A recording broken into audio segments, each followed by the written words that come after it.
Chapter 505. The emperor slowly closed his eyes and said, "You overestimated my patience. I underestimated your power in the palace." The eldest princess gazed at the emperor and panted. "I know you have always been giving me chances. In reality, I have also been giving you chances. As long as you don't want to kill me, I simply cannot summon the courage to harm you. In this life, I am already used to being behind you. It is not an easy matter to completely stand in front of you. I don't want to harm you, so I have never acted. Yet, you have made me despair." Li Yunrui panted. Shortly after, she smiled gently and said, "So, kill me. If I am alive, I will do everything in my power to kill you." "No one can kill me," the emperor said calmly. Then, his hand slowly tightened. At this time, the knocking outside Guangxin Palace strangely stopped. A strange light flashed through the eldest princess' eyes. "You are my sister." The emperor suddenly extended his hand and gently stroked her cheek. He muttered, "Even if you are not well behaved, you are still my sister." This was the last conversation the emperor and the eldest princess had in this world. Then, the door of Guangxin Palace was cut open by a few blades of light that were as white as snow. After a crisp hiss, the palace door collapsed with a bang. The Empress Dowager walked into Guangxin Palace, accompanied by old eunuch Hong and surrounded by several tiger guards. Her face was calm, but her eyes were unusually panicked. "Son!" The Empress Dowager looked at the shocking scene in front of her and screamed. The eldest princess glanced at the emperor close to her with a slightly dazed gaze. She found that after the emperor heard this scream, a self-mocking smile rose to the corners of his lips. She didn't know who this smile was mocking. One finger, gradually loosened from the eldest princess' red neck. It was like a poisonous vine on a tree branch gradually losing its strength. The emperor closed his eyes and used a long time to calm his breathing. He then slowly pulled back his hand and turned his body. Slightly tidying up his dragon robe that had been messed up by the eldest princess, he expressionlessly welcomed his mother. Holding her hand, he quietly said, "Mother, let's go back." The Empress Dowager's gaze stopped on the eldest princess who had collapsed against the palace wall and was caressing her burning red neck. She was trembling all over. The emperor tightened his grip on the Empress Dowager's hand and gently said, "Mother, let's go." Although his words were gentle, and although he expressed a compromise, it was also filled with an irresistible majesty. The Empress Dowager's hand trembled again as she said in a trembling voice, go back to the palace quickly." The emperor suddenly stopped his steps at the door of Guangxin Palace. The expression on his face was as calm as ever, but his brows furrowed slightly. He said, "I believe that all the people in this world are my people." The expressions of the tiger guards who had broken into the palace earlier froze. With a few gusts of wind, the tiger guards following the Empress Dowager let out a few miserable groans and fell into a pool of blood. The emperor respectfully held the Empress Dowager's hand as they left Guangxin Palace. Old eunuch Hong followed behind him with his hands in his sleeves. The palace gates of Guangxin Palace closed once again, shutting off the eldest princess's panting sounds inside. The court conference had been delayed by an hour. The opening time of the 13 city gates of Jingdo had also been delayed by an hour.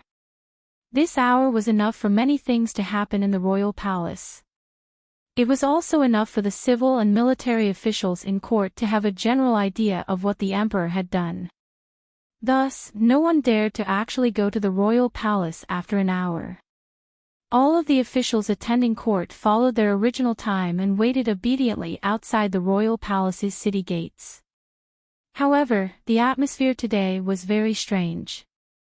No one gathered together to discuss or chat.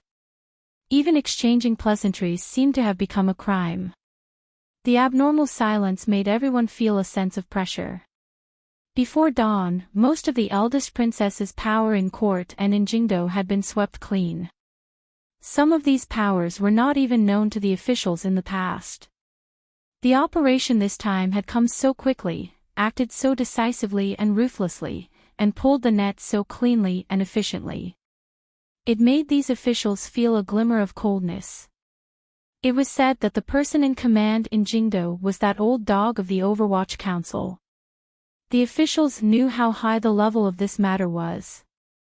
Standing in front of the royal palace and analyzing their own thoughts, they understood that this world was, in the end, the emperor's world, not the prince's world, much less the eldest princess's plaything. As long as the emperor wanted to make a move one day, he could easily sweep these people clean. It was only at this moment that the officials recovered their usual reverence for the man sitting high on the dragon throne. Only then did they remember that they seemed to have gotten used to His Majesty's silence over the years and had forgotten his supreme glory and great achievements in the past.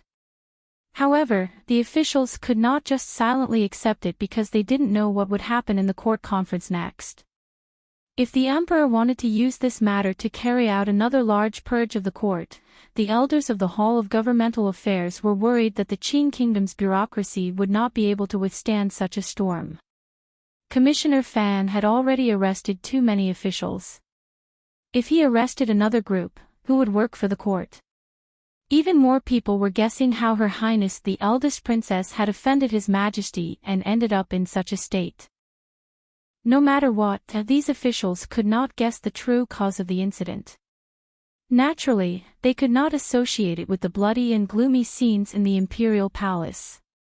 There was no news coming from the royal palace. It seemed very calm. The whips rang out. The officials lined up in order. Among them were the scholars Shu and Hu, who were at the very front of the Hall of Governmental Affairs, as well as the Minister of Revenue, Fan Jian. However, there were a number of people missing from the ranks below the dragon chair. These people were probably in the Supreme Court or the Overwatch Council. The officials entered with their heads lowered. After a moment of silence, they were shocked to find that there was no one on the dragon chair. Shu Wu glanced at Hu the scholar worriedly. Although he didn't say anything, his gaze had already conveyed enough information. This old scholar had served the emperor for many years. He knew the emperor's will and methods. Since he had said to delay by an hour, then the emperor must have the confidence to finish everything within an hour. Given the emperor's bearing, he would not do or say anything he was not confident in. However, an hour had passed and he still had not come to court. Could it be that the matters in the palace had become so troublesome? The rain in Jingdo had long stopped. The red clouds of dawn floated on the horizon. Although it was not hot, it was enough to make those who saw it feel a glimmer of warmth.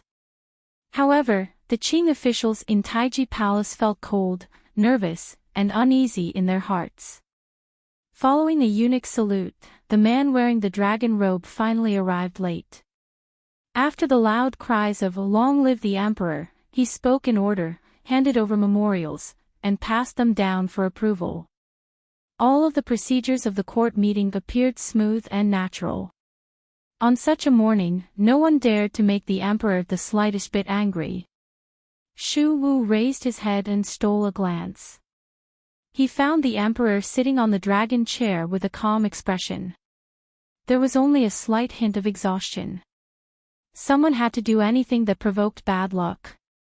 After all, the rules of the court were there, and the civil officials had their duties. 2 ministers had suddenly been arrested and thrown into prison, 3 out of 10 imperial censorates of the imperial censorate were gone, and 2 large bloody cases had suddenly appeared in Jingdo. For such a major matter, it was impossible to avoid it even if one pretended to be deaf and mute. Shu Wu sighed. After quietly apologizing to himself in his heart, he stepped out of the ranks and slowly spoke of what had happened last night. He then respectfully asked for the emperor's edict. The emperor propped his chin on the chair. After a long silence, he slowly said, "The matters of the Overwatch Council are all under my orders." these people are all in prison. Normally, Shu would dare to directly clash with the emperor and sternly admonish him. He knew that this was only because the emperor needed a somewhat comical and frank official like him. However, today's matter was very important. No matter what, he could not rashly ask. He swallowed and moistened his somewhat dry throat from nervousness. Respectfully, he asked, I do not know what Minister Yan and the others have done. The emperor glanced at him, closed his eyes, and waved his hand. Eunuch Yao had already taken out a number of memorials and files from the yellow silk box beside the dragon chair. He jogged down the royal platform and distributed them to the old official standing at the very front. Of course, old people like Xu Wu and Fan Jian knew what was written in the memorials and files. They had long guessed it, but when they read it themselves, they still had to show an expression of shock, anger, and guilt. The files were, of course, the results of the Overwatch Council's investigation. The crimes of the officials who had been thrown into prison last night were all as clear as could be. The confessions were all there, and the witnesses and material evidence had already been sent to the Supreme Court. It was completely against those officials. It was impossible to give them any chance to turn things around. The three expressions these officials put on in court were to show the emperor that they knew nothing about the crimes of Minister of Appointments Yan Hangshu and the others, which was why they were shocked. As colleagues in court, they were incomparably angry at these sinful officials who took the emperor's salary but deceived the emperor and bullied the people. As for guilt, it was because they had been in court for many years, yet they had not discovered these sinful officials' wild ambitions ahead of time. They had not told the emperor ahead of time and exposed these people's ugly faces. They could not escape the crime of not knowing people well. They had worked hard for the emperor's sacred judgment. They could not help but feel ashamed to the emperor, the court, and the people of Qin Kingdom. These three expressions were done very well, but the emperor's expression remained indifferent. A self-mocking and mocking smile appeared at the corners of his lips. The reason he had come to court an hour late was because he had to comfort his mother in Hongguang Palace and take care of everything in the royal palace. It was clear that he had not explained to the Empress Dowager the reason for his anger. Strangely, the emperor was not very disappointed that he had not been able to secretly erase the eldest princess. Other than the three expressions among the officials, there was one more expression. It was one of fear and terror. The dossier had been circulated around the court, and there were already 4 officials kneeling on the ground. These officials were all people who had some relationship with the eldest princess in the past, and they couldn't escape from the matter mentioned in the dossier. As soon as they saw the dossier, they knew that their doomsday had arrived. These 4 officials knelt in Taiji Palace and kowtowed with all their might, but they did not cry out for the emperor to spare them. They knew that the emperor hated those who shamelessly begged for mercy the most. The emperor glanced coldly at the 4 officials and said, "The crime does not reach the masses." The 4 officials' bodies shook. It was as if they had not thought the emperor would so easily spare them. The joy after the shock made one of them unable to resist sitting paralyzed on the ground and unable to speak for a moment. The emperor furrowed his brows and glanced at that person but didn't say anything. After the court conference, all that was left in the royal study was the true center of power in the Qin kingdom. The whole of governmental affairs, as well as the heads of the 6 ministries and 3 temples, still sat on embroidered stools as usual. However, these important figures seemed to feel like they were sitting on the tip of a needle and were very uncomfortable. There were no crown princes listening. The officials were guessing in their hearts, but they did not show anything on their faces. The emperor glanced at these people and slowly said, "There are some things that I can say in court, but there are some things that I can only say here because you are all pillars of the Qin kingdom. The emperor's family matters are also part of the affairs of the country. You must know." Everyone's heart tightened. They knew that this was going to talk about the eldest princess matter. They quickly bowed forward. Yan Hengshu and the others are only claws and teeth. I will not kill them lightly. The emperor leaned against the low couch and said, I will not make any major movements in court. Never mind, you can read first. At this moment, the files in the hands of the ministers were not the ones that were circulated in the imperial court. Instead, they were true secrets, so the ministers did not need to disguise the three expressions, because these three expressions came from the depths of their hearts. The eldest princess, Li Yunrui, betrayed the head spy of the Qin Kingdom's Overwatch Council stationed in northern Qi, Yan Bingyun. Colluded with the Ming family, secretly formed pirates, and stole goods from the palace treasury. Secretly ordered the Jiaozhou navy to massacre the island. Ordered assassins to assassinate court officials in the streets. Shu the scholar's fingers holding the files were trembling. Although these officials knew that the eldest princess was powerful and ambitious, they had not expected it to be to such an extent. In particular, these 4 crimes were too frightening. When the Qin kingdom and northern Qi were negotiating, the northern Qi people had suddenly thrown out a bargaining chip that caught the Qin kingdom unprepared and shook the court. The capture of the head spy of northern Qi had been single-handedly orchestrated by the eldest princess. The shock of that matter was too great.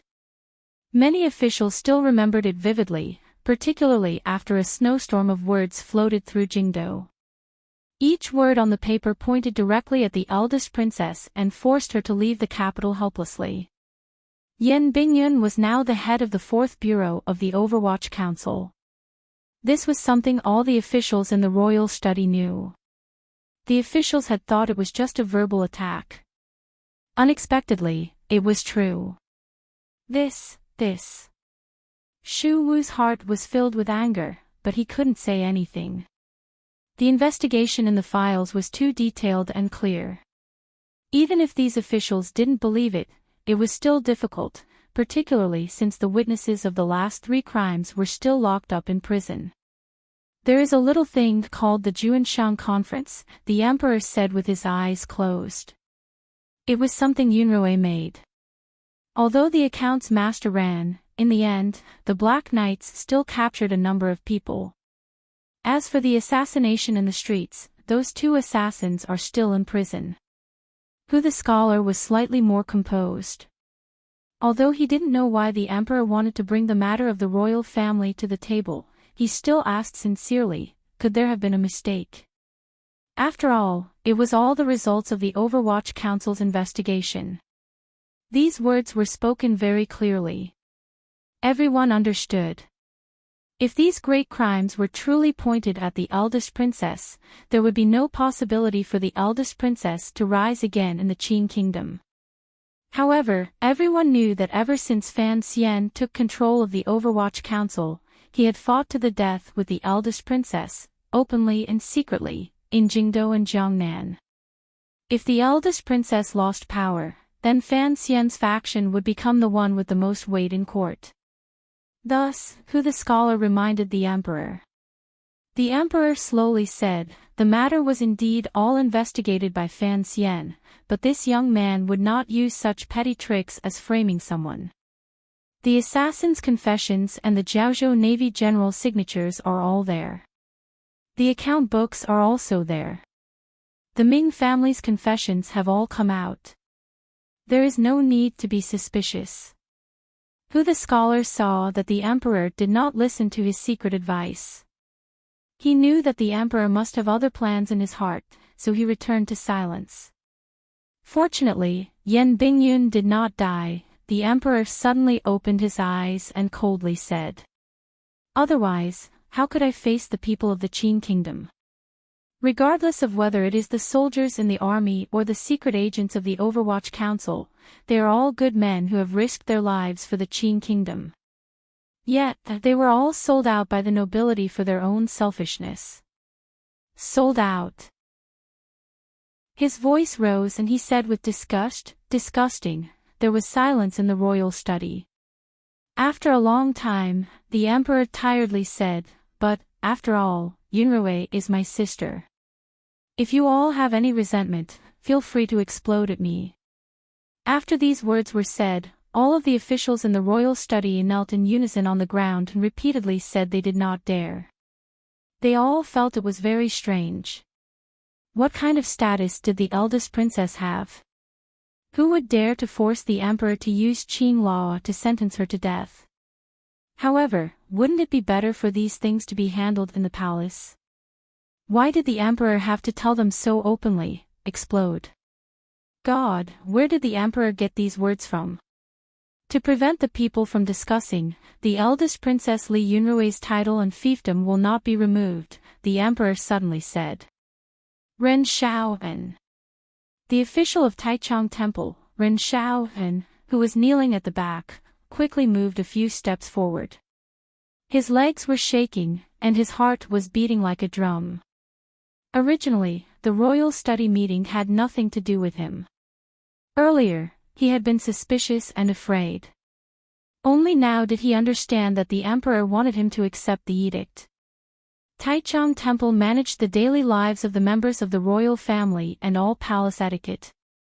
I am here. The eldest princess has occasionally caught a cold. She has entered the side courtyard of the royal family in the west of the city to rest.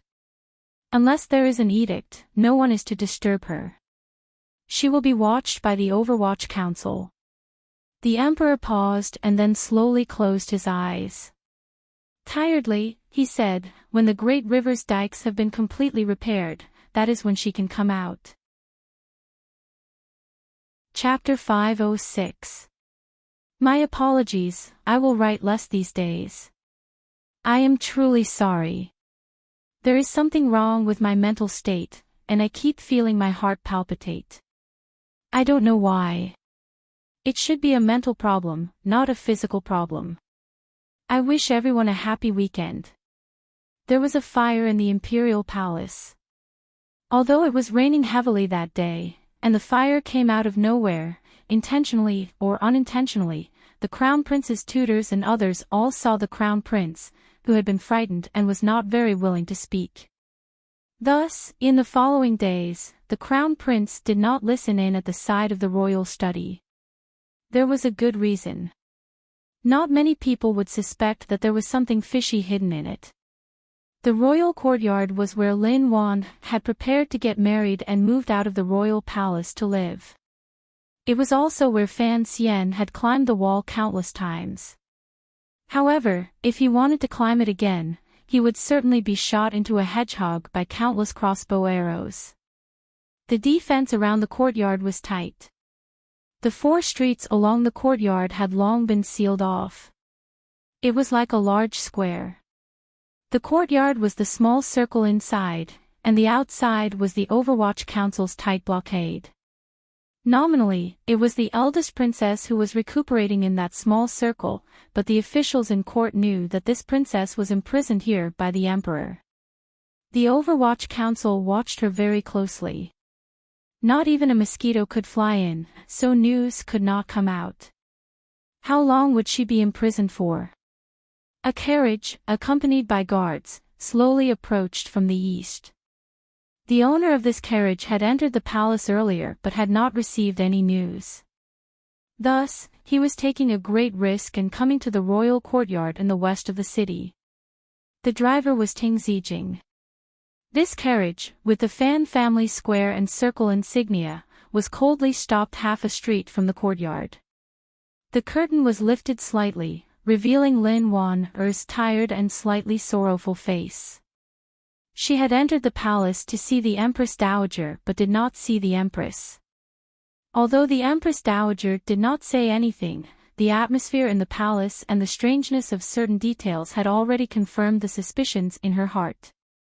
Regardless of whether it was from Fan Xian's point of view or the royal family's point of view, she should not have come to the courtyard today, even though it was her mother who was imprisoned inside. She could not help but come. She had a very inauspicious feeling that if she did not see that woman again, she would probably never have the opportunity to see her again in this life. How many years? Madam, the edict is clear. No one is allowed to disturb His Highness's rest, an official of the Overwatch Council said calmly. Why don't you go ask for an edict? After a few rounds of negotiations, Fan Manor's carriage still could not go any further. Lin Wan sighed and returned to the carriage. She knew that she should not have come, but she shook her head and said, "I understand." The Overwatch Council official let out a sigh of relief and quickly bowed to express his thanks. If it had been any other official or noble who wanted to come to the courtyard to see the eldest princess, the people of the Overwatch Council would have long taken sticks and chased them out. However, the woman in the carriage was the eldest princess' own daughter. Most importantly, she was the wife of the commissioner of the Overwatch Council, Fan Xian. This latter identity made it so that no one in the Overwatch Council dared to be the slightest bit rude. Lin Wan didn't seem to hear what he was saying. She stared blankly at the familiar garden in the distance and slowly lowered her head. Tears flowed uncontrollably from her eyes as she silently prayed for her mother. The fact that the eldest princess had been placed under house arrest naturally caused a great shock in the court. No one would underestimate the secret influence this woman had over the Qing court politics during these dozen years, as well as the control she and the people around her had over the court. Since the eldest princess had not died, no one knew what would happen in the future. Fortunately, the emperor had swiftly and decisively cleaned out the eldest princess faction and perfectly displayed an emperor's terrifying control and killing power. Not many people were worried that there would be any major changes in court politics. Some factions felt happy from the depths of their hearts, such as the Overwatch Council, the Hall of Governmental Affairs, and Taichung Temple. Many people felt afraid. They didn't know when they would be invited to the Overwatch Council for tea. Many people felt excited. They felt that it was not a waste of their lives to be able to see the emperor and princess, brother and sister, fall out with each other. There were also some people who felt sad and hurt. Sad and hurt for different reasons. For example, Lin Wan was sad because of her mother-daughter relationship. For others, it was because they had lost many opportunities to climb higher. However, everyone had a common understanding. Of all the factions, it should be the second prince who was the most terrified and sad. Fan Xian had used 2 years to bring the connection between the eldest princess and the second prince to the surface and beat the second prince's faction into a frenzy. Everyone knew that the second prince's true support was the eldest princess. Now that the eldest princess had lost power and been placed under house arrest, what would the second prince do? Not many people knew the relationship between the eldest princess and the crown prince, including the second prince. Thus, in the manner, the second prince was just as everyone guessed. He was shocked, sad, disappointed, hurt, and terrified. He crouched on the chair and unconsciously held a piece of pastry in his hand. He didn't send it into his mouth. His fingers tightened and squeezed the pastry loosely. His eyes unconsciously looked at the manor's front door.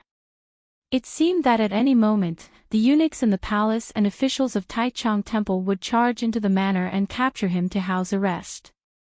No matter what, the second prince could not understand why his father would suddenly attack his aunt. Furthermore, he was even more shocked by his father's silent attack and thunderous power. It was not until this moment that he finally understood that just because the emperor had not moved didn't mean he didn't have the power to move. It was just that he had been too lazy to move before. When the emperor moved, heaven and earth changed color. Silently, after a thunderstorm, the situation in Jingdo changed. The second prince didn't know what he was about to face. The emperor was very clear about his relationship with the eldest princess. Perhaps he would never have a chance to rise again in this life. He sighed and placed the pastry on the plate beside him. With a pained smile, he accepted the handkerchief and wiped his hands. Gazing at Wang Fei Yiling, beside him, he said, "If there are any problems, presumably, for the sake of your great-uncle, father won't make things difficult for you." There was a faint layer of worry in Yiling's bright eyes. She knew why her husband had been obediently staying in the manor these few days, constantly preparing to be captured. However, she couldn't comfort him, nor could she do anything to help him. The power in the second prince's hands that he could rely on was the Yi family. In the days after the eldest princess was imprisoned, he didn't have any open or secret communication with the Yi family. He knew that each and every one of his actions was being watched by the palace. He was not prepared. More accurately, after his aunt was suddenly beaten into the dust, he didn't have the courage to do anything. He was worried that his strange actions would make his father even angrier. For the sake of his own life, it was better to be quiet. Imprisonment, at least, was not death. The second prince obediently waited for the arrival of the end in his manor. The people of Jingdo, up and down the court, were also waiting for the day the second prince was finished. Everyone waited for a long time, but there was still no edict from the royal palace. This reality inevitably made everyone feel puzzled and endlessly speculate. At this moment, an edict came out of the palace. Everyone was so shocked that they couldn't say a word. The news reached the manor. The second prince was so shaken by this edict that he fell straight off his chair. Boundless unexpected joy and boundless puzzlement turned into boundless shock in his mind. Why was this? The edict was written very clearly. The king of Nanzhao had just passed away.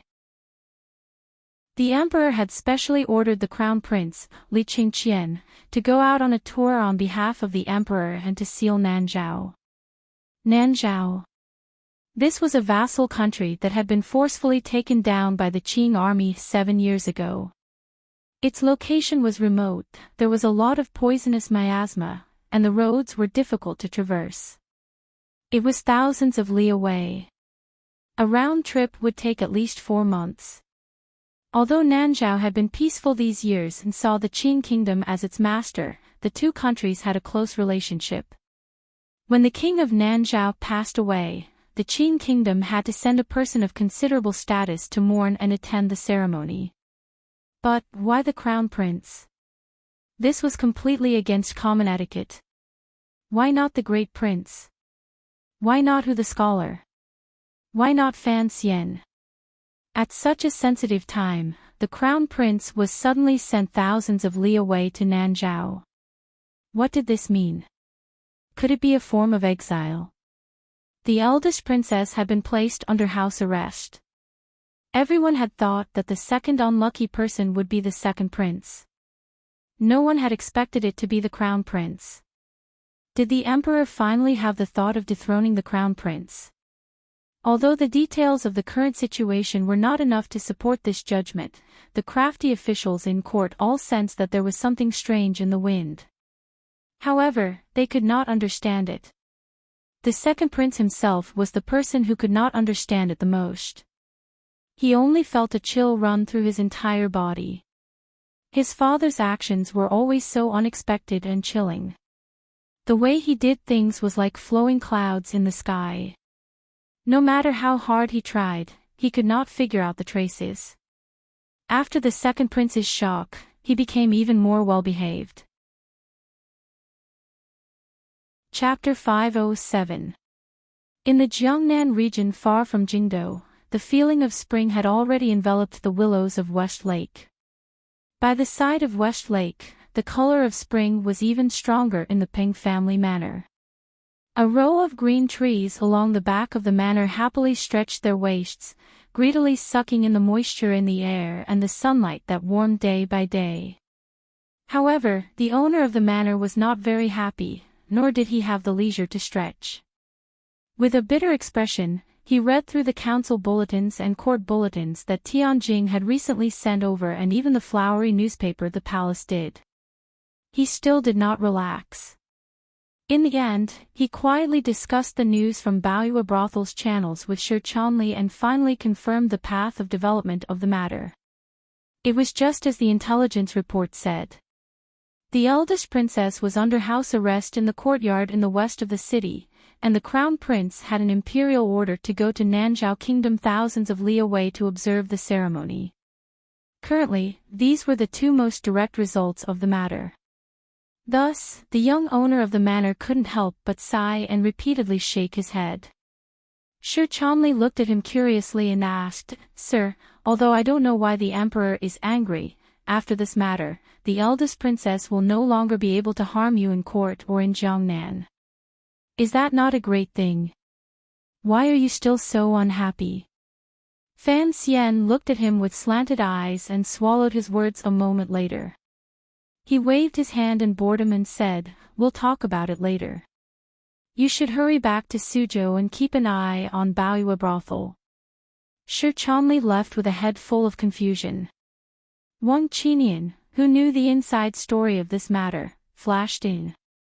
He stood quietly behind Fan Xian and watched as he once again examined all of the intelligence reports from Jingdou. He did not make a single sound. He didn't make a single sound because he knew why Fan Xian was troubled. "I worked so hard to set up such a trap, yet in the end, this is the result," Fan Xian said somewhat helplessly. Fan Xian said somewhat helplessly, "The danger this time was great. In the end, that woman still survived." "Why exactly is this so?" Wang Qinian glanced at him from the side and thought, after all, the eldest princess was his mother-in-law, so her words were inevitably a bit cold-blooded.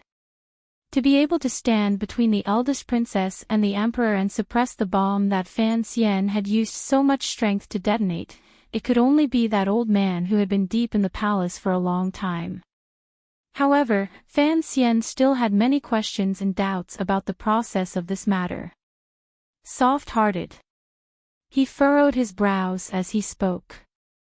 These words were not only criticizing the emperor for holding back in the end, but they also represented his suspicions in a certain aspect. Why had the eldest princess not even made a decent counterattack before being so easily taken care of by the emperor? Even if he knew that the actions outside the palace were personally arranged by Director Qin, based on his understanding of his mother-in-law, for her to quietly allow herself to be captured, it really did not match her reputation as a madwoman. "I told you, the eldest princess likes the emperor," Fan said. Fan Xian pursed his lips and said, "I just didn't think she would be infatuated to such an extent. Before the emperor truly acted and had the intention to kill, she actually wouldn't actively resist. What kind of world is this?" "No. Fan had Fan. Fan. And Fan of Fan. He. With of Fan in. He. Fan, he, of Fan said. Of, Fan of Fan, and said. And of Fan, of, he." No matter how arrogant or rebellious one was, no one dared to say such treasonous things in their own yard. Yet, Fan Xian had said it and said it in front of him, forcing him to listen. Wang Qinian coughed unhappily. He knew that his life, death, wealth, and honor in this life had long been tightly tied to Sir Fan Jr.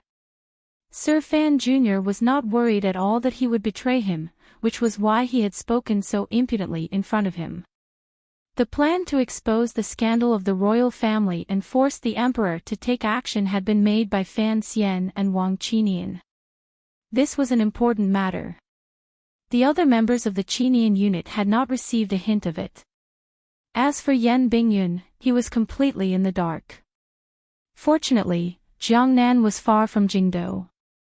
Fan Xian and Wang Qinian's plan only burst forth 2 months later. Even an immortal would not be able to guess that this matter had something to do with the two of them. Unless Hongzhu suddenly had the courage to kill himself and his friend. There are a few places in the council report that are worth paying attention to. Although he had done something disloyal, Wang Qinian was still not used to talking about disloyal subjects. He pointed painfully at a few places in the council report and forcefully changed the topic. He reminded, the arson case in Huichun Hall, the fall of a relative, and the sudden death of a royal doctor. There is something fishy about these 3 matters. Oh. Fan Xian turned his head and glanced at him. The council report did not connect these 3 matters. The palace would also not allow anyone with intentions to see the connection. The problem was that the two of them knew these three places too well. They knew the root of these matters. Do you not think that the eldest princess and crown prince killed to silence them? That is only medicine. Medicine cannot be considered evidence at all. The wrinkles on Wang Qinyan's forehead were very deep. The eldest princess and crown prince are not stupid. Why would they do such foolish things during an investigation in the palace? This is also what I find strange. We kept these people alive for the emperor to interrogate. Fan Xian seemed to be deep in thought. But, it is clear that the emperor did not interrogate them. How could he determine that matter? Also, he pointed at the paper and said seriously. The palace didn't find anything. The eldest princess probably won't take the blame. These three cases, who did it? Fan Xian furrowed his brows. Thinking about it now, it was indeed better for the third bureau to be dead than alive. His original plan did indeed have some problems in this segment. Now, what he was thinking about was who had helped turn this situation into a complete dead end, leaving the emperor with no way to investigate and only able to rely on his own suspicions to make the final decision. When they were still in Jingdo, he and Wang Qinyan had faintly sensed that there was a power that seemed to be doing something similar to what they were doing. However, at the time, they were afraid of alerting the enemy and did not investigate closely. It shouldn't be anyone else. Wang Qinyan sighed. Fan Xian also sighed and shook his head. Other than the one of us, there is no one else. The crown prince has gone to Nanzhao. The study did not remain calm for long. Fan Xian spoke of the question lingering in his heart. Based on the time, he should have already passed Yingzhou and continued south. Why do you think the emperor made this arrangement? The officials in the court must still be guessing, not understanding why the crown prince would be implicated in the matter of the eldest princess, but you and I are certain that His Majesty will not tolerate a son who shamed the royal family to inherit the throne. Going to Nanzhao to attend the ceremony, will Qingqian be able to come back? Wang Qinyan was silent, not daring to answer this question. Fan Xian smiled and glanced at him. You and I have done who knows how many things that implicate the 9 clans. There is no harm in discussing it. Wang Qinyan forced a smile. He knew that Fan Xian was once again reminding him of how shameless his intentions were. He shook his head and said, I don't think anything will happen along the way. Even if the emperor has the intention of deposing the heir, he would not choose this time to throw it out. That makes sense. Fan Xian gently slapped the table. My thoughts are the same as mine.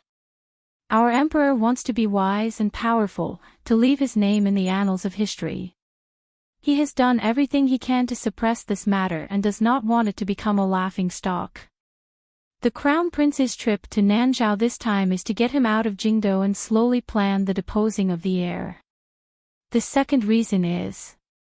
He furrowed his brows and suddenly thought of the poisonous fog that pervaded Nanzhao.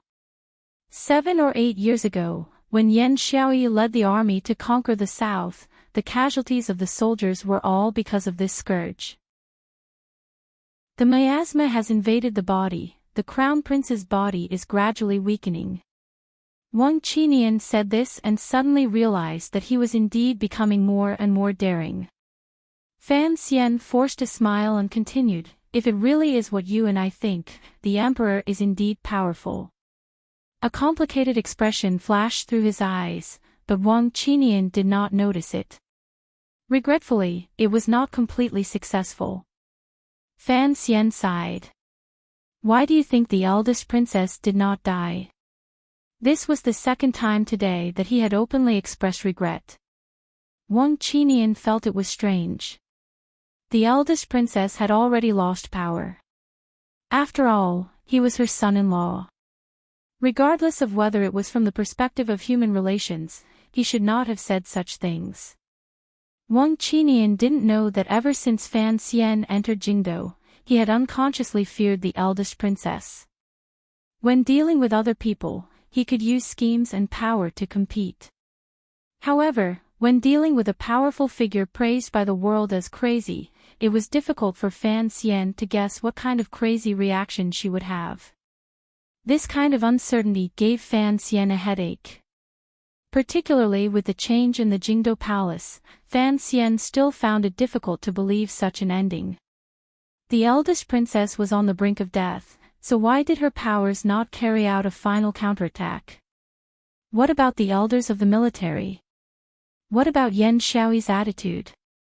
If the matter had happened too quickly and the military did not have time to react, then what about Yi Luyun?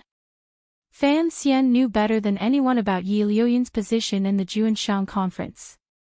In Suzhou, he had also been scared out of his wits by that broken-down sword. Even if the Juanshan conference was a loose organization, the eldest princess would certainly not be as weak as it seemed now. Earlier, he had analyzed the eldest princess's crazy and abnormal love for the emperor with Wang Qinian. That was just an excuse Wang Qinian used to convince himself. He did not believe it. However, there were some things in this world that perhaps people did not believe were the truest reasons. Fan Xian sat by the desk and sighed regretfully. After Wang Qinian left, he still couldn't stop sighing. Wang Qinian closed the door and unconsciously shook his head. He thought to himself that although the eldest princess had not died, from now on, no one in court would be a match for Commissioner Fan. This kind of result was already very good, so why did the commissioner sigh? In reality, the reason was very simple. Fan Xian was not a loyal official, nor was he a pure official. What he imagined was just watching the tigers and cranes fight in Jiangnan and each get hurt. He wanted the eldest princess to fall from power, but he also did not believe the emperor. What he sighed was that the emperor's methods seemed to have come faster and more powerful than he had imagined. The emperor's power had not been damaged at all. Fan Xian sat alone in the study and silently analyzed everything that had happened in Jingdou. He faintly felt that perhaps the eldest princess was stubbornly waiting for the emperor's thunderous anger because of her crazy feelings. It was clear that the emperor was holding back. Was it familial love? Fan Xian did not believe this. He flipped open the letters under the council newspaper. After reading them a second time, he thought deeply for a moment and then began to write a reply. The letters came from his home in Jingdou. There was one for his father and one for Warner. They mainly talked about Cici and the child in her stomach. They were all safe and did not need to worry too much. However, Warner's letter mentioned the eldest princess matter.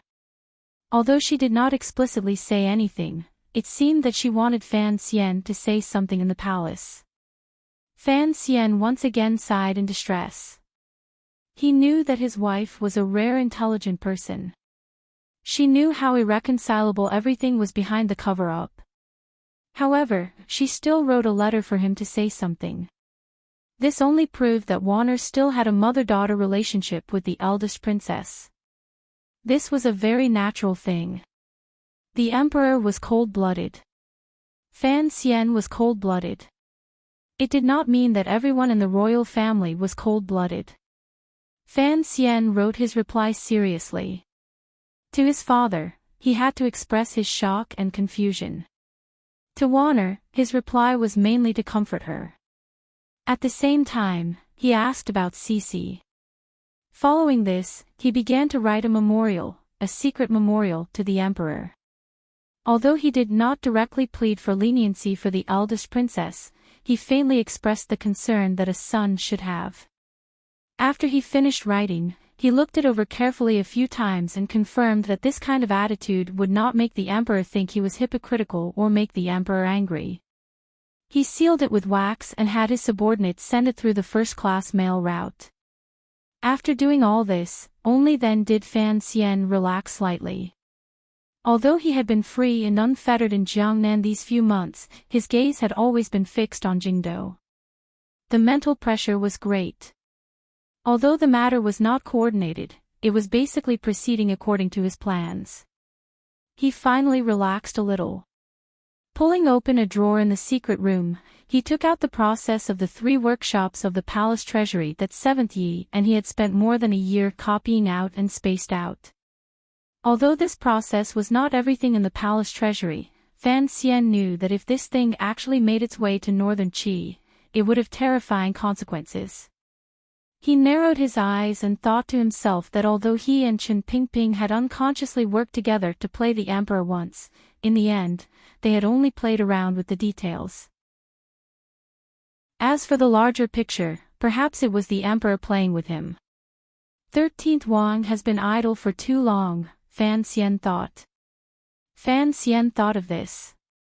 He then got up, packed everything, and left the manor by West Lake. Chapter 508. I've been having heart palpitations lately, and it's hard for me to concentrate on writing. Please forgive me. I'll take a day off next week to comfort myself. Thank you. As for the book review section, I don't mind criticism, really. Of course, it's up to you whether you agree or not. Regardless of whether you are a debater or a debater, you can say whatever you want, but can't you be a little more gentle? Please try your best to maintain the peace in the book review section. Sorry to trouble everyone, please. It was right next to the West Lake in Hangzhou. It was almost dusk. The scenery of the lake and the mountains blended into the golden light.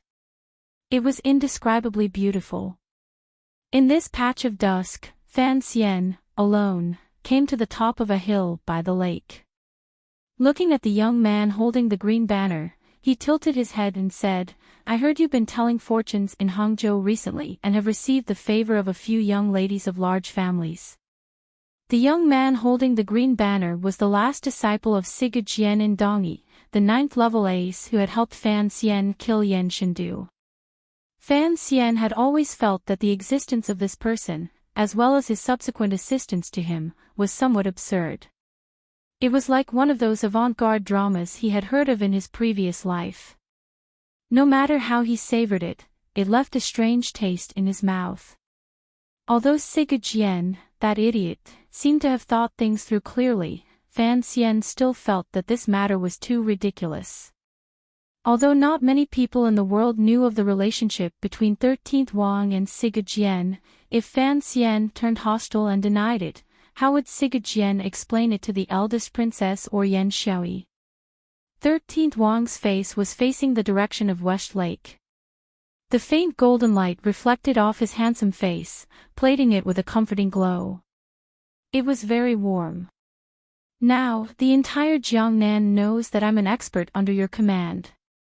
The young man smiled amiably and said, naturally, the officials will also give me some face. This fortune-telling business is definitely not bad. A light breeze blew across the surface of the lake and moved up the trees at the foot of the hill. It only slightly moved a corner of the green banner in 13th Wang's hand.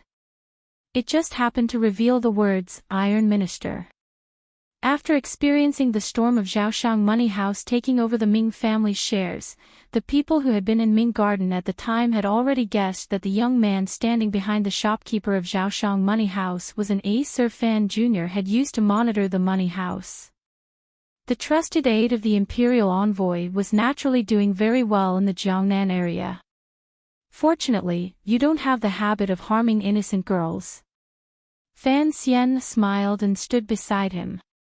Tilting his head to glance at him, a complicated emotion rose in his heart. On the green hill by the lake, the surface of the lake reflected golden light, and the smooth face. This scene made Fan Xian involuntarily think of many years ago on the cliff in Danzhou. The man closest to him in the world seemed to also be surrounded by a ball of light. The man with the black cloth seemed to be saying goodbye to a certain place. What about 13th Wang? Fan Xian unconsciously shook his head. He didn't understand why he was used to associating this friend with the blind uncle. He missed Wu Zhu very much, particularly in such a peaceful situation in Jiangnan. He didn't know if Uncle Wu Zhu's injury had recovered or not. Even Chen Pingping didn't know where Wu Zhu was hiding to recover. What kind of injury would take more than a year to recover from? Fan Xian furrowed his brows. 13th Wang glanced at him curiously and asked, "Sir Fan, is there something on your mind?" "Yes." Fan Xian did not hesitate and said straightforwardly, "I have something I need your help with." "What is it?" "The Crown Prince is heading in the direction of Nanzhao. The road is shrouded in poisonous fog, and the path is dangerous.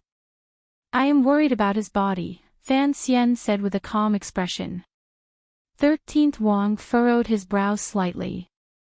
His breathing became slightly heavier. After thinking for a long time, he slowly said, "The Imperial Army, the Overwatch Council, and the Qing Kingdom's Tiger Guards. This kind of defense is very tight. Even if I die, I might not be able to get close to his body." Fan Xian smiled. "You misunderstand what I mean." 13th Wang looked at him and didn't say anything. "Help me bring an antidote pill to him." Fan Xian lowered his head slightly as if he was avoiding the thickening golden light on the surface of the lake. "Help me protect him in secret and ensure his safety along the way." 13th Wang's brows furrowed even tighter. He had no idea why Fan Xian would suddenly give him this mission. After hesitating for a moment, he quietly said, "Why?" "Given my understanding of the situation in Jingdo, the eldest princess is under house arrest, and it is clear that the crown prince is about to lose power. Under the Qing emperor, there is no one who can stand against you." Fan Xian smiled. He didn't know how to explain, so he decided not to explain. "What exactly happened in Jingdo?" 13th Wang asked curiously like a child. "This matter wouldn't have anything to do with you, would it?" He unconsciously used the honorific you. Fan Xian spat and said without good humor, "I'm in Jiangnan. No matter how long my hands are, they can't reach Jingdo." 13th Wang thought for a bit and agreed with this explanation. He scratched his head and said, "But, the crown prince is heading all the way south. It looks like your emperor has some thoughts. Sir Fan, you want me to protect him. Have you guessed something? But, if I guessed correctly, by doing this, aren't you opposing the emperor of your country?" "Presently, I have long become a secret that everyone knows. To openly oppose your emperor like this, are you not worried?" "Forget it, don't guess blindly." Fan Xian sighed. "This matter has nothing to do with the emperor. It is purely a request from Warner's letter. After all, I am half a member of the royal family, so I have to pay a price." 13th Wang smiled. He knew that what he said was a lie, but he didn't expose it. Fan Xian furrowed his brows and glanced at him. "Don't laugh like a rabbit. Looking at it now, you're not an idiot either." 13th Wang spread out his hands and said, "When have I ever been an idiot?" "When you killed the little archer." Fan Xian had long learned from 13th Wang about the specifics of the night attack on Yuantai camp. He knew of 13th Wang's bravery that day and had let out countless sighs of admiration. Now, he repeated it again. "Brave warriors, die very easily." 13th Wang smiled self-mockingly. "I'm probably only used to this kind of battle style." For some reason, Fan Xian suddenly thought of Lin Qingxia's role as the valiant general. Absurdly, he laughed to himself. Then, under 13th Wang's confused gaze, he gently patted his shoulder. "Your teacher wants you to follow me, presumably for something many years in the future. Since it is so, it is best if you value your life more. On the Nanzhao line, just follow in secret. It would be best if you don't have to fight." He was silent for a moment and then said, "I'm not threatening you. However, the Ming family is now in my hands. The power to the east road of the palace treasury is also in my hands. You should know that during these 2 months, my cooperation with your teacher has been good, so please help me with this small favor. Watching the green banner disappear into the golden willows by the lakeside, Fan Xian fell silent. He crouched down and sat down on the green hill. He looked at the beautiful West Lake and the broken bridge that did not exist and had never existed in a daze.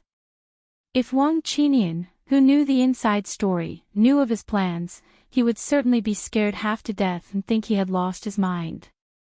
However, Fan Xian knew he was not crazy. In the past, he wanted to bring down the Crown Prince because if the Crown Prince succeeded, he would not have good days. To protect the Crown Prince's life now, he had to create trouble for the Qing Emperor. Once the eldest princess and the Crown Prince completely died, there would be no buffer between him and the Emperor. A reduction in power would immediately come. Fan Xian was more worried about the safety of Qin Pingping and Fan Jian. Fan Xian knew that the Qing Emperor was a person who cared a lot about his reputation. From the incident in the royal palace, it was evident that the emperor had killed hundreds of people in the palace in order to cover up a scandal of the royal family. He had also tossed out the long-suppressed island massacre in the East Sea and the details of betraying Yan Bingyun. Thus, the eldest princess' downfall had a solid reason. However, the emperor had gone around in circles. It meant that he did not want his reputation to suffer any damage. This was not a scandal of the royal family. It was a scandal of the eldest princess. That was all. The arrangements regarding the crown prince also made this clear. Presumably, the emperor was having a headache over how to depose the heir. He did not want to slap himself in the face. The crown prince had behaved innocently and peacefully these 2 years. What excuse could the emperor find? Many things would certainly happen on the trip to Nanzhao. Fan Xian had sent 13th Wang, a variable, to digest a portion of those things. Fan Xian was not stupid enough to protect the crown prince again. He just wanted to create some trouble for the emperor so that he would not notice him, Xiaoshang Money House, or the 2 elders behind him so early. He missed Uncle Wu Zhu. He knew that there were many people he cared about in the Qin kingdom. For these people, he had to stay here. If it was just Fan Xian alone, he would not be afraid or worried about anything. Even if he broke off relations with the emperor, he could still be arrogant and pretentiously raise his middle finger at the royal palace. In the eyes of the second prince and many clever people, everything around Fan Xian was actually power on paper and would not be able to withstand a single blow. He knew that the people of this world all had a natural worship toward imperial power. Putting aside the Overwatch Council, even his Qinian unit and Sir Yan Jr., who was far away in Jingdo, might stand against him because of an edict. However, even if everything around him was taken away by the emperor's edict, he would not be afraid. He would not be correct. He had the heart of a modern person that had stopped for a long time. He never had a sliver of fear toward things like imperial power. He had the ability to consult with 7th Yi and organize a set of palace treasury processes. He was himself a 9th-level ace skilled in killing people. He still had the chest, the 419 Emperor's lover, and Uncle Wu Zhu. Fan Xian sat silently on the green hill beside West Lake and narrowed his eyes at the red sunset clouds in the distance. He thought to himself, if one day he was forced to raise his middle finger at the royal palace, what a spectacular scene it would be. The kingdom of Qing was the most powerful nation in the world. The eldest princess, Li Yunrui, had hidden behind the Qing emperor and done many things in the past decade.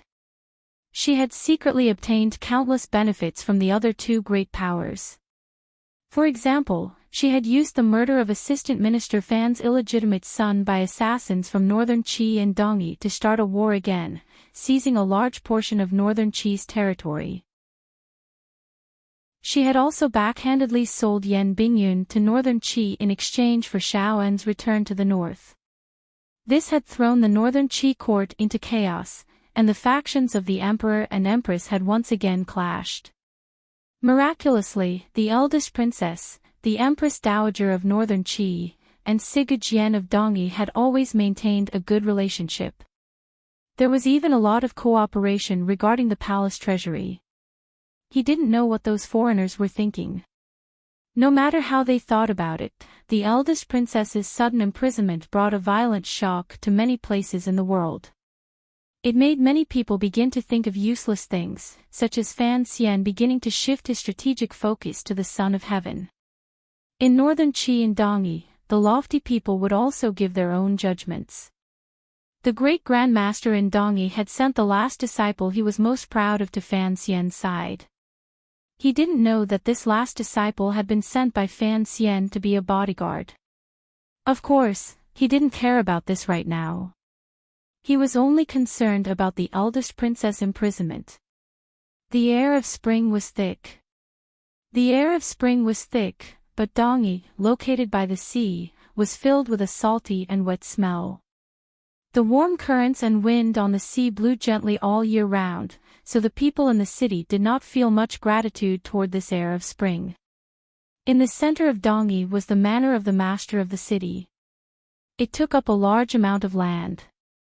The master of the city was responsible for all the specific business in the city. In this large and prosperous city, the so-called government affairs were actually business affairs. Problems with public security rarely appeared because there were no great bandits who dared to make a move in a place with the most ninth-level aces in the world. Other than the young Wang Qinian. Everyone knew that the place that truly guided Dongyi forward and decided its survival was not in the manor of the master of the city. Instead, it was in the stretch of grass huts outside the city. The grass huts formed a concave shape. Strangely, the opening did not face the main road. On the contrary, it was against the large mountain in the back. If someone wanted to enter the grass huts, they would need to go around to the back of the mountain and follow the mountain path down. According to legend, this was the easiest way for Sigurd to test visitors. In the center of the concave grass huts was a large pit. The pit was filled with the swords left behind by the aces who had come to challenge Sigurd and ask for his guidance. Like a chaotic forest, they pierced toward the sky.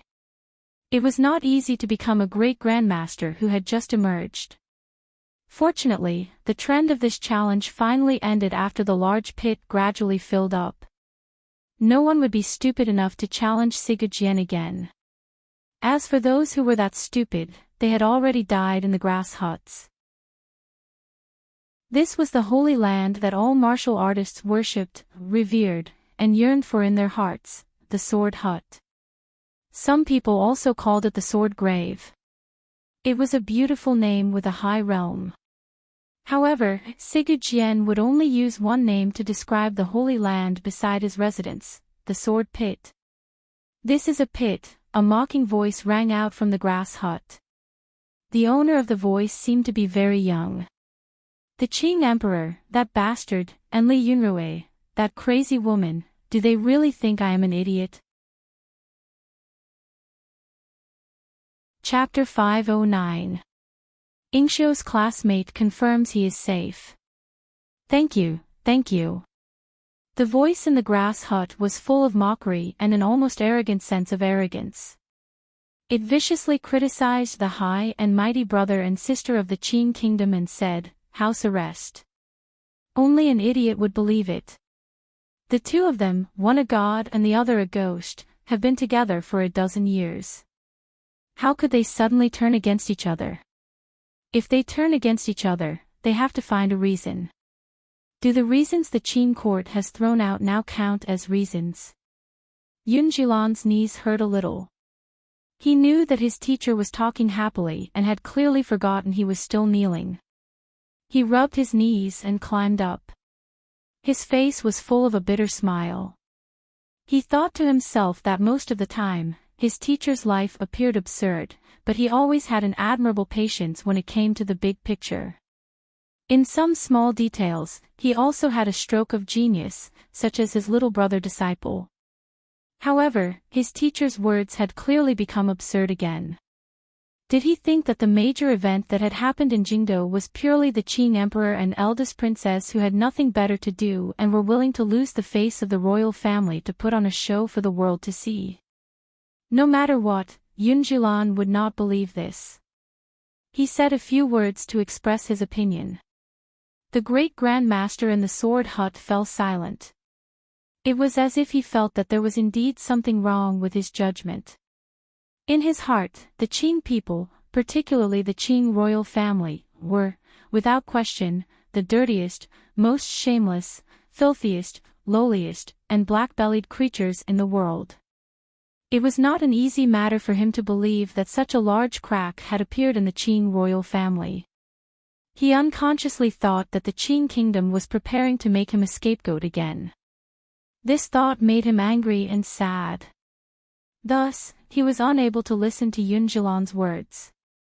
As the leading disciple of Sigurd of Dongyi, other than the 2 times he had been invited by the eldest princess to the Qing kingdom without success, Yun Jilan represented his teachers well the rest of the time. He cooperated with the master of Dongyi and maintained the peace of this city and the surrounding small countries. When it came to government affairs, he was much more astute than the great Grand Master known to the world as an idiot. Ever since the incident in Jingdo, he had acutely sensed that there seemed to be an opportunity in front of Dongyi. If they could grasp this opportunity, Dongyi's greatest threat could be eliminated. They would no longer have to be like a tree sitting on the fence, sacrificing themselves between the nobles of the Qing kingdom. In particular, the fact that the eldest princess was not dead made Yun Jilan even more certain of his judgment, and he very sincerely repeated it to his master. The grass hut once again fell silent. Sigurd didn't speak again. He was silent. After a long time, the voice slowly said, "We cannot interfere right now. Who knows if it is a trap?" Yun Jilan expressed that he understood, but he was smiling bitterly in his heart. He didn't understand that the great swordsman in the hut, that idiotic grandmaster, was not only afraid of the Qing kingdom's evilness. More importantly, if Dongyi wanted to use the Qing kingdom's internal strife, they needed a good opportunity. As the most powerful country in the world, this kind of opportunity could not be created by outsiders. They could only wait for the people inside the Qing kingdom to send out an invitation. Regardless of whether it was Sigurd or Ku He, they were both towering trees outside of the Qing kingdom. These 2 trees could not easily express their attitudes or dance with the wind in the mountains. Once they went in one direction, it would not be easy to come back. Continue to watch and see what the Qing people are playing. The voice in the grass hut rang out again, giving an order to Yun Jilan. However, he didn't tell his disciple. For a long time, certain people in the Qing kingdom had been able to pass on important information to him through certain channels. Now, he was weighing this information. "Yes, teacher." Yun Jilan prepared to go to the manor of the master of the city to discuss when he suddenly thought of something. Turning around, he furrowed his brows and said, "The eldest princess of the Qing kingdom has already lost power. Fan Xian should be safe. In order to prevent anyone from discovering his identity, should we summon him back?" The last disciple of Dongyi's Sigurd 13th Wang, who held the green banner, had always been a mysterious figure. During these 2 years, many people, including Yun Jilan, only knew that his teacher loved this young disciple dearly. They had never had the opportunity to enter the hut to see what this young disciple looked like. It was only during the Jiangnan Ming family's competition for merchants that Yun Jilan learned for the first time that his teacher had sent his disciple to Fan Xian's side. Yun Jilan did not understand. More than that, he felt faintly uncomfortable. After all, within the Qing court, the young man surnamed Fan had always been Dongyi's greatest enemy. During these years, he had ruined countless things for Dongyi and killed countless people. Even Yun Jilan himself had almost died to the Overwatch Council's assassination. The aces and assassins of Dongyi had fought guerrilla warfare with the 6th Bureau of the Overwatch Council in Jiangnan for half a year. Although Yunjilan accepted his teacher's change in attitude toward Fan Xian, he felt a little conflicted in his heart. "I know what you're thinking," the voice in the grass hut said mockingly. "You still think it's wrong for me to help Fan Xian. Actually, you're wrong. It's not that Fan Xian needs our help, it's that we need Fan Xian to accept our help. Li Yunrui's side is already finished, at least on the palace treasury side. We need Fan Xian. In reality, the Ming family has already been finished these few months, but it has not affected Dongyi. What does this mean? It means that Fan Xian has already accepted our help." Yunjilan lowered his head slightly and said, "But, in this way, at least 30% of our channels are under Fan Xian's control. This young noble of the Qin kingdom has always turned hostile like flipping a book. Once he becomes ruthless, it will not be easy to deal with. Why would he be moved?" In the grass hut, Sigurd-Jian's analysis walked the path of wisdom and was not muddled at all. In the past, the two sides only fought on a small scale and did not touch upon their roots. The reason there was conflict at that time was because of Li Yunrui in the middle. Now that Li Yunrui has been imprisoned, there is no longer any conflict of interest between Fan Xian and me. Why would he take the risk of a complete fallout and be moved? Yunjilan's heart jumped.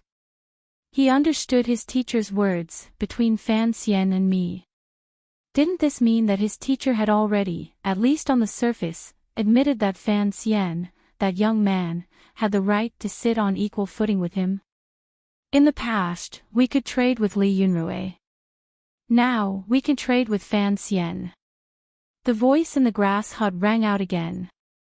In the entire Qin court, the only people who do not fear the Qin emperor are these two. Remember, the Qin kingdom is not Fan Xian's. He has no reason to sacrifice his own interests for the benefit of the Qin kingdom. Yunjilan thought about it and still did not understand. If Fan Xian was present, he would certainly give the grass hut a thumbs up and praise the idiot brother-disciple for his high EQ. Before the incident, I had your disciple throw his lot in with Fan Xian. This is the so-called attitude. The voice in the grass hut paused. The attitude has to be in place. So, let your disciple do things himself. Yunjilan furrowed his brows slightly. He thought that mysterious and pitiful disciple had been thrown out by his teacher to work hard for Fan Xian. Was it just to express his attitude toward Dongyi? Of course, I had him go to the Qin kingdom for another reason. Yunjilan's spirit rose. He didn't know what secrets he would hear next. The words that entered his ears startled him. After thinking for a while, he realized that the matter was indeed as it was. There was nothing more important than this matter. When the Northern Qi royal family rebelled, why was that Northern Qi woman able to hold her son and sit firmly on the throne and turn a wailing Northern Qi into what it is today? Because he stood on her side. Why is it that Dongyi and the other countries are sandwiched between the two most powerful countries in the world, wavering left and right, suffering for the best, losing tribute and taking in silver? Why is it that the Qin kingdom's ruler and people are so ambitious, but they have never tried to use their powerful martial power to swallow Dongyi into their stomachs? Yunjilan did not even need to think. With a glimmer of reverence, he said, "Because Dongyi has you and the sword in your hand." Correct. Although the title of Great Grandmaster is meaningless, it is good to use it to scare people and as a killing weapon. The voice in the grass hut suddenly became lonely. Have you ever thought about what the world would be like if he died and I died? Yunjilan felt a chill run down his back. As for such a scene, it was something that everyone in the world had thought about. However, no one dared to say it aloud. They knew that given the Qin kingdom's powerful military power and the hot-bloodedness of conquering borders rooted in the hearts of the Qin people, once two great grandmasters who did not belong to the Qin kingdom died, the entire world would certainly sink into chaos again. Putting aside Northern Qi, at least Dongi would find it difficult to keep. He said sincerely and firmly, "Teacher, you will not die." What a joke. Who doesn't die in this world? The voice in the grass hut became more and more lonely. Even if I don't die, people will grow old. He is already so old, and I am not young either. Do you think that an old man at the end of his life, when he can't even hold a sword in his trembling hand, is still a great grandmaster? But, what does this have to do with little disciple entering the Qin kingdom? Yunjilan was silent for a moment and then asked the question in his heart. There have never been any great grandmasters in the world, the great grandmaster in the grass hut said coldly. The great grandmaster in the straw hut said coldly, "It's just that since more than 30 years ago, we monsters have gradually appeared. There weren't any in the past, and I don't know if there will be any in the future. But at least for now, among the young experts in the world, there are only a handful of people who have the chance to approach this realm." Yunjilan's heart jumped slightly as he watched the calmly closed door of the grass hut. The voice in the door laughed. "It's a pity that you are old. It is very difficult for this to be possible. Many people have crawled out of the sword pit in Dongi, including the most 9th level aces in the world. If you want to talk about who has the opportunity to become a new generation of strange creatures, perhaps only your little disciple is." Yunjilan opened his mouth slightly.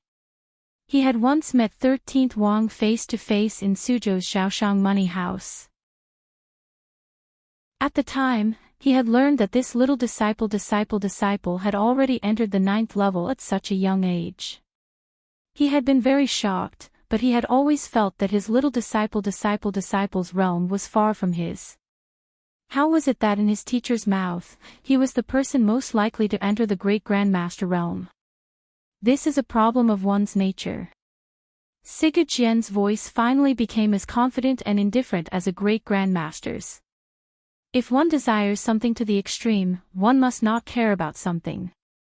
You can't, and the knife-wielding master under Ku he called Lang Tiao also can't. Actually, these years, presumably, Ku he and I have both been troubled by the problem we spoke of earlier.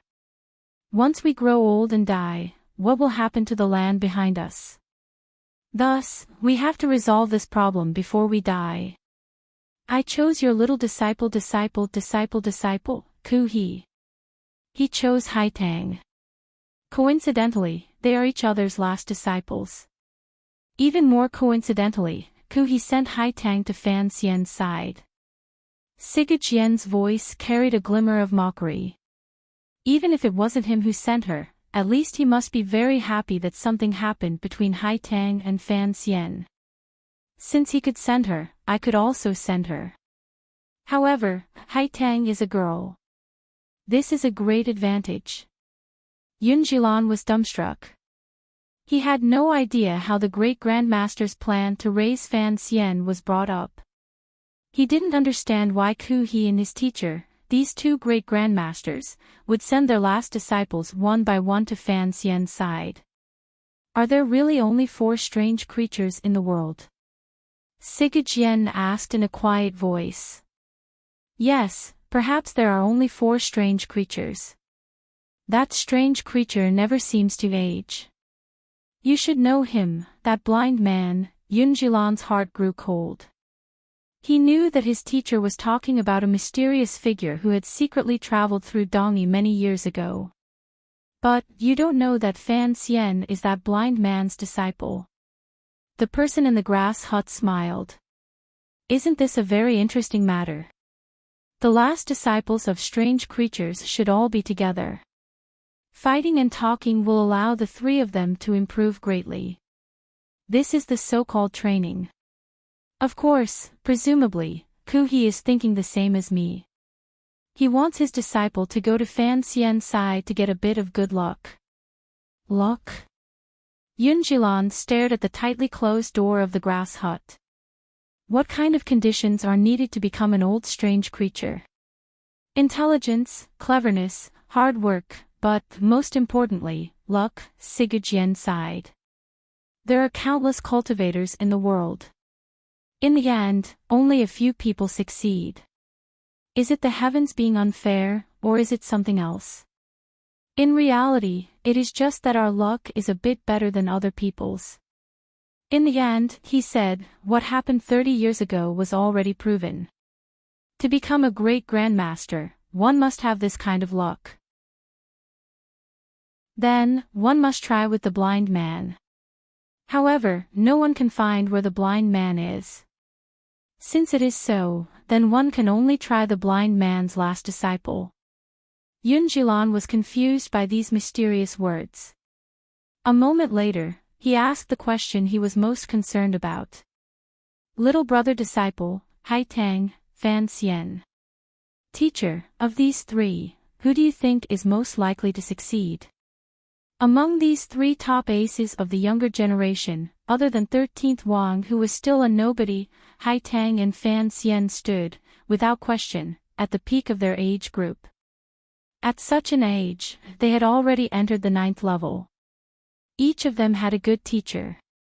Furthermore, at different times of time, people always thought they were Tianmai. Thus, when people discussed who would be the next great grandmaster, the first thing they thought of was Fan Xian and Haitang duo. Haitang. Sigurd-Jian's judgment came very simply. Because she is very good, she is very fast. Then youngest disciple. It is also possible that the clarity of that child's nature is not below Haitang's. What about Fan Xian? The person in the grass hut was silent for a moment. Fan Xian is the least likely. Why? Although he loathed Fan Xian, Yunjilan still unconsciously raised an objection. Although his realm is still lingering around the 9th level and is very unstable, not as good as Haitang duo, given the speed of his improvement, it is truly inhuman. According to my observations, it is rare to see a young person as determined as him in this world. As for hard work, although he was born into a powerful family, he has cultivated continuously since he was young and has endured hardship. All the conditions are met, but Fan Xian is missing the most important link, Sigurd-Jian concluded. He has no heart. This young man has no heart for this world. Since he has no heart, naturally, there is no nature to speak of. If he wants to enter the realm of the heavenly path, he will have to give up everything in his hands. Is he willing to do that?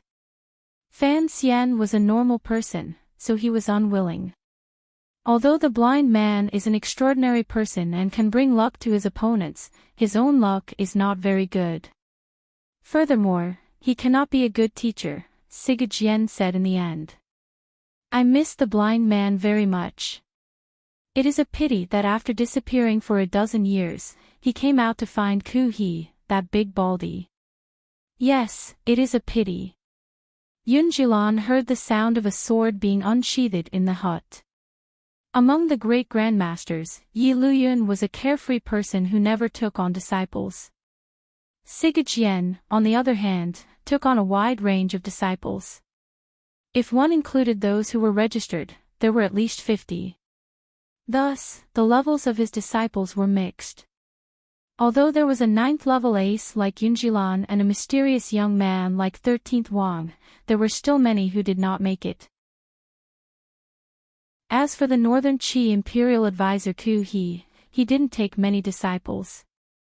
Each one of them was a top ace, such as the Northern Qi Emperor's martial teacher, the 9th level ace Lang Tiao, and Haitang duo, who wore flowery clothing and was known as the Tianmai being. The blind uncle Wu Zhu also had disciples.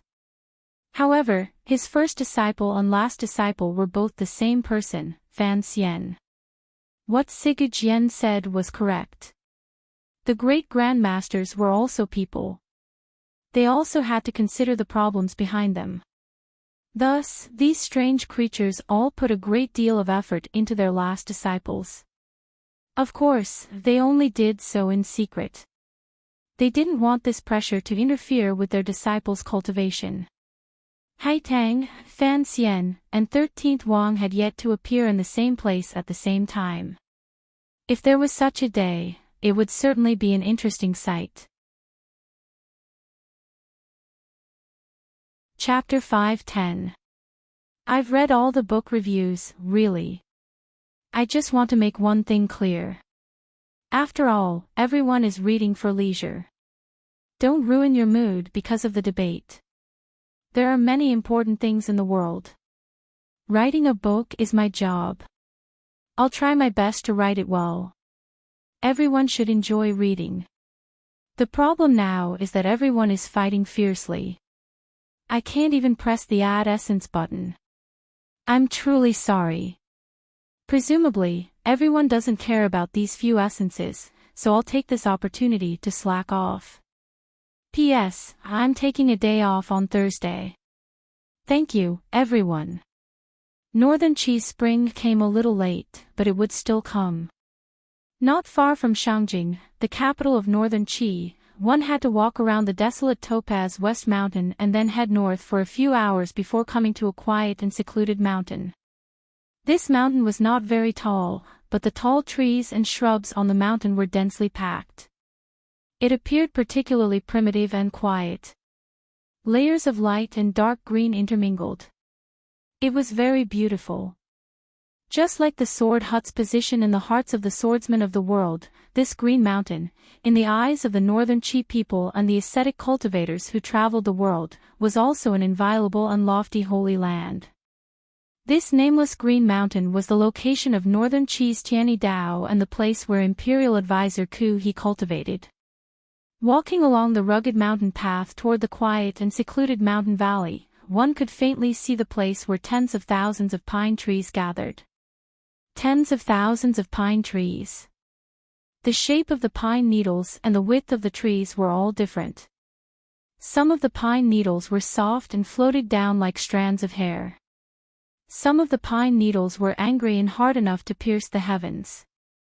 Some of the pine needles were like thin and round tubes. They were particularly interesting. It was early morning. Morning dew covered the plants in the mountain. After the dew moistened the pine needles, it slid to the ground. Only the pine trees with dense pine needles would store puddles of crystalline dew in their branches and leaves. Reflecting the morning light, they were as clear as gemstones. Following the faint light of the dew into the mountains, one could see the buildings of Tianyi Taoist school. These buildings inherited the traditional aesthetic style of the Wei Kingdom and Northern Qi. They were mainly green and black. Black represented sternness, while green was close to nature. They stood between heaven and earth, their power hidden within their beauty. Although Tianyi Dao's sect did not accept disciples as widely as Dongyi's sword hut, Master Ku He's quiet cultivation attracted countless pilgrims who came to worship him. No matter how few disciples the imperial advisor took, adult disciples such as Lang Tiao still had to take in disciples. After a few decades, the number of people in the sect had gradually increased. Now, there were more than 100 people who spent many years cultivating and studying in Qing Mountain. In the hearts of these disciples, of course, they hoped that they could cultivate in seclusion in the mountains for many years, and then go out to bring prosperity to the world, just like that fairy in their hearts. Back in the day, the Northern Qi saint girl, Haitang Duo, had cultivated in seclusion for countless years under these pine trees. Before Haitang Duo left the mountain, she had planted vegetables in a garden on the outskirts of those greenish-black buildings. Other than what she consumed, the rest of the vegetables were sent to the school. To this day, there were still many disciples who felt proud to have eaten the vegetables Haitang had personally grown. During this year, Haitang spent most of her time in the distant Qing kingdom's Jiangnan with the equally famous Sir Fan Jr. This reality made the people of Northern Qi angry, particularly the Tianyi Dao students in Qing Mountain. Other than jealousy and anger, what made these students most unhappy was that it was very difficult to see the flower-clothed girl in the garden again. In the past, as long as they saw the girl's figure, everyone's heart would calm down. Not long after Haitang left, another girl moved into the garden. At the same time, she turned the vegetables in the garden into medicinal herbs that could be grown. This girl's identity was not ordinary. She was Ku He's last disciple and had taken Haitang's place. She moved into Haitang's garden and collected her seeds. She was Fan Xian's sister. The quiet cultivating disciples in the mountains were incomparably shocked. They didn't understand why the patriarch would go all the way to the Qin kingdom to take a female disciple. They also didn't understand why he had to take Fan Xian's sister as a disciple. Who was Fan Xian? He was one of the most powerful young officials in the Qin kingdom. However, things had already happened. The disciples in the mountains could not change anything. They could only learn to accept it. After a long time, they became used to the young lady of the Fan family's existence. The Qin kingdom and northern Qi were mortal enemies. Although they had been on an unprecedentedly friendly relationship these 2 years, the emotions rooted in the depths of people's hearts were difficult to remove.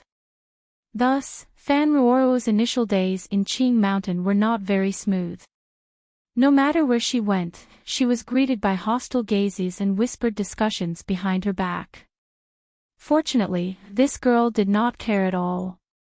Additionally, her personality was cold, so she did not notice other people's attitudes. After a few months, the Tianyi Dao disciples finally realized that this disciple aunt's attitude was even colder than theirs. They couldn't help but find it boring. In reality, Fan Ruoro was very satisfied with her learning life in northern Qi. There were many more smiles on her face than when she was in Jingdou. However, the northern Qi people did not understand this.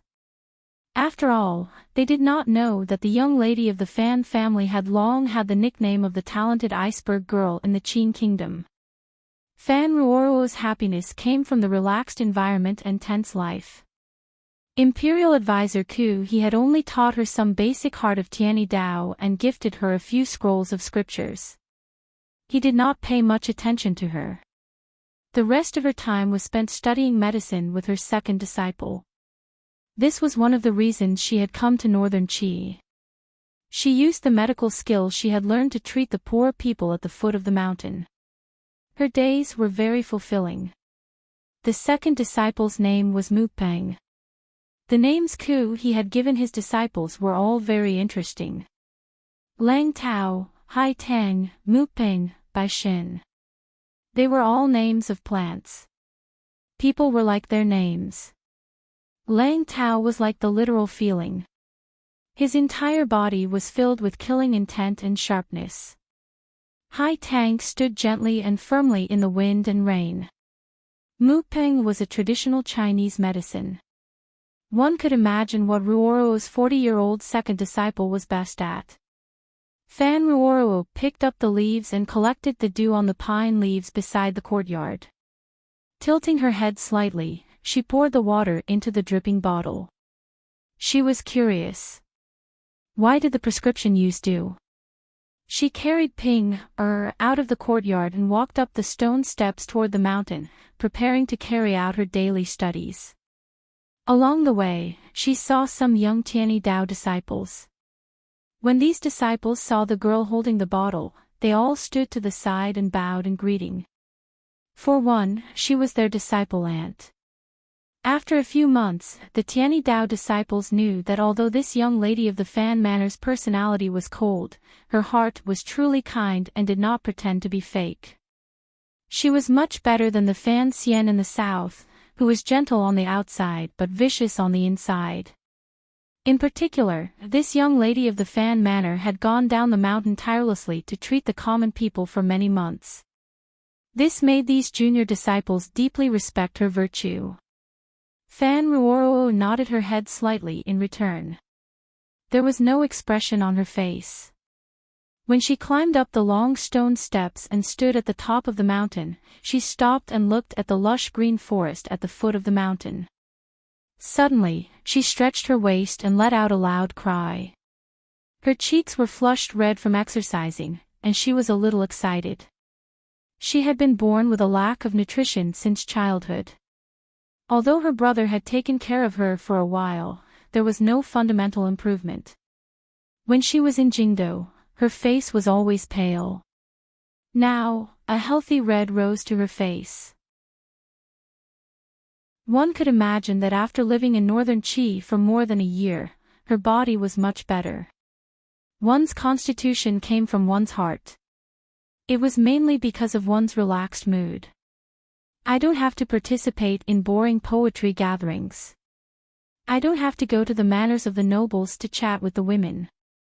I don't have to be like those sisters who hide behind a screen and look at men. I don't have to do needlework every day. Fan Ruoro gazed in a daze at the mountain below the stone steps. A happy smile rose to her face. This kind of life is what I want. Thank you, brother. Other than the heart of Tianyi Dao cultivation, there was also scripture and righteousness. Basically, they used the curriculum that Master Zhuang Mohan had personally revised.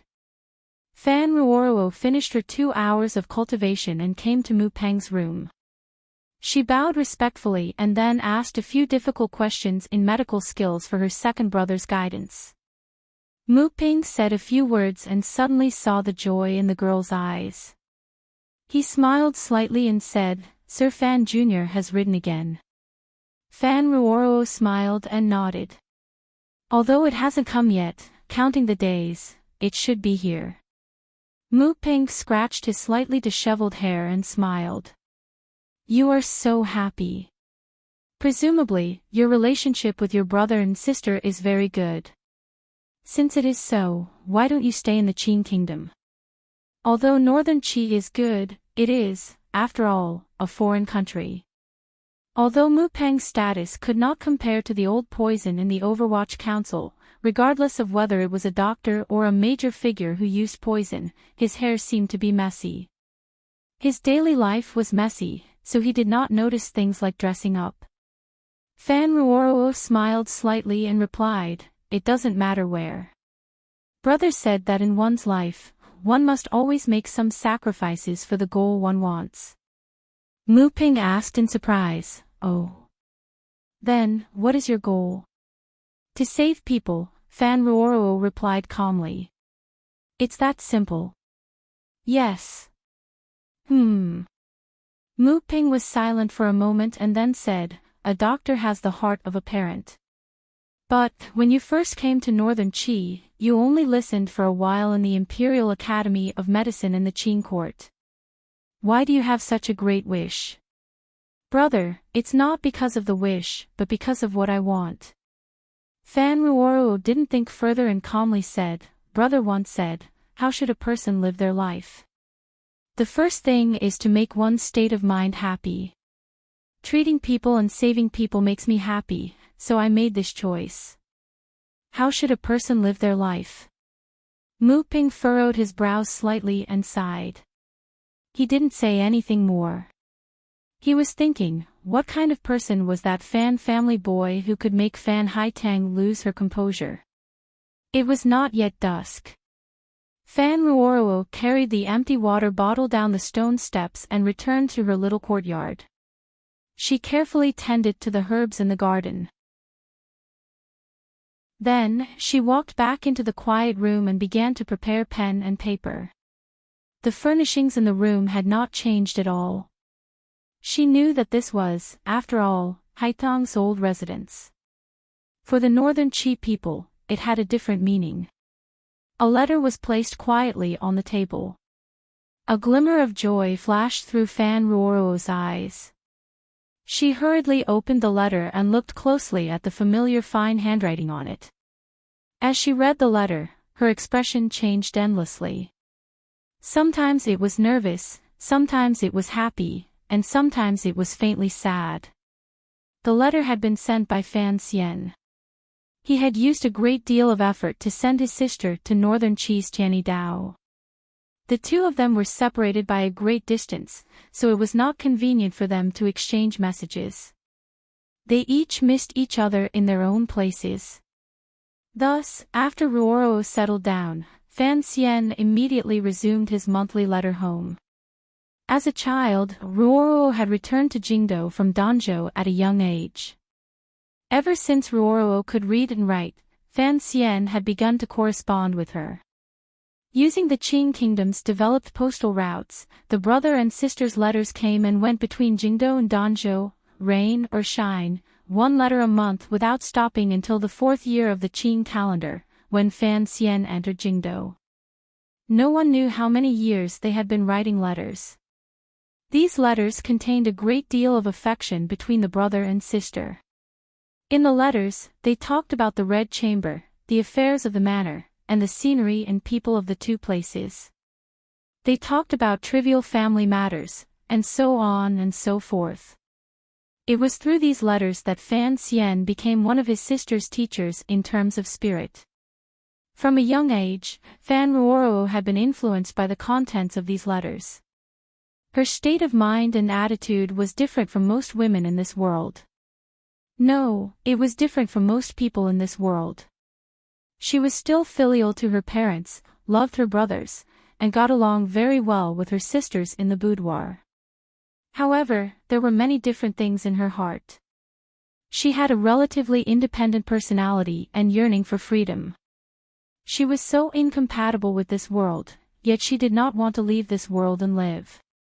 It was because of this contradiction that, when she was in Jingdo, she became a polite, cold girl. It was only later in front of Fan Xian that she dared to reveal her true feelings. Thus, she went far away to a foreign country and lived a simple and bitter life. This kind of life, unusually terrifying in the eyes of a noble lady, made her happy and content. The beginning of all of this was a letter. It was a letter between Fan Xian and her. Fan Ruoro looked at the letter in a daze. After a long time, she let out a faint sigh. The rims of her eyes were slightly moist. The struggles in court in Jingdo were still very far from her. She also believed in her father and brother's abilities, so she did not care about the dangers written in the letter. However, this time, Fan Xian mentioned Hongqing in the letter. Hongqing, Fan Ruoro wiped away the tears at the corners of her eyes. The image of the gentle air rose in her mind. He was going to the west to fight the Hu people. Would he get hurt? Would he come back? King Jing's manor and the Fan manor were old friends. Ruoro had also grown up with Li Hongqing. She knew that although he had great ambitions, he was, by nature, a very rare good person.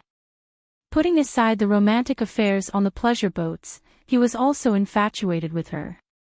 This time, Hongqing had asked to leave the capital.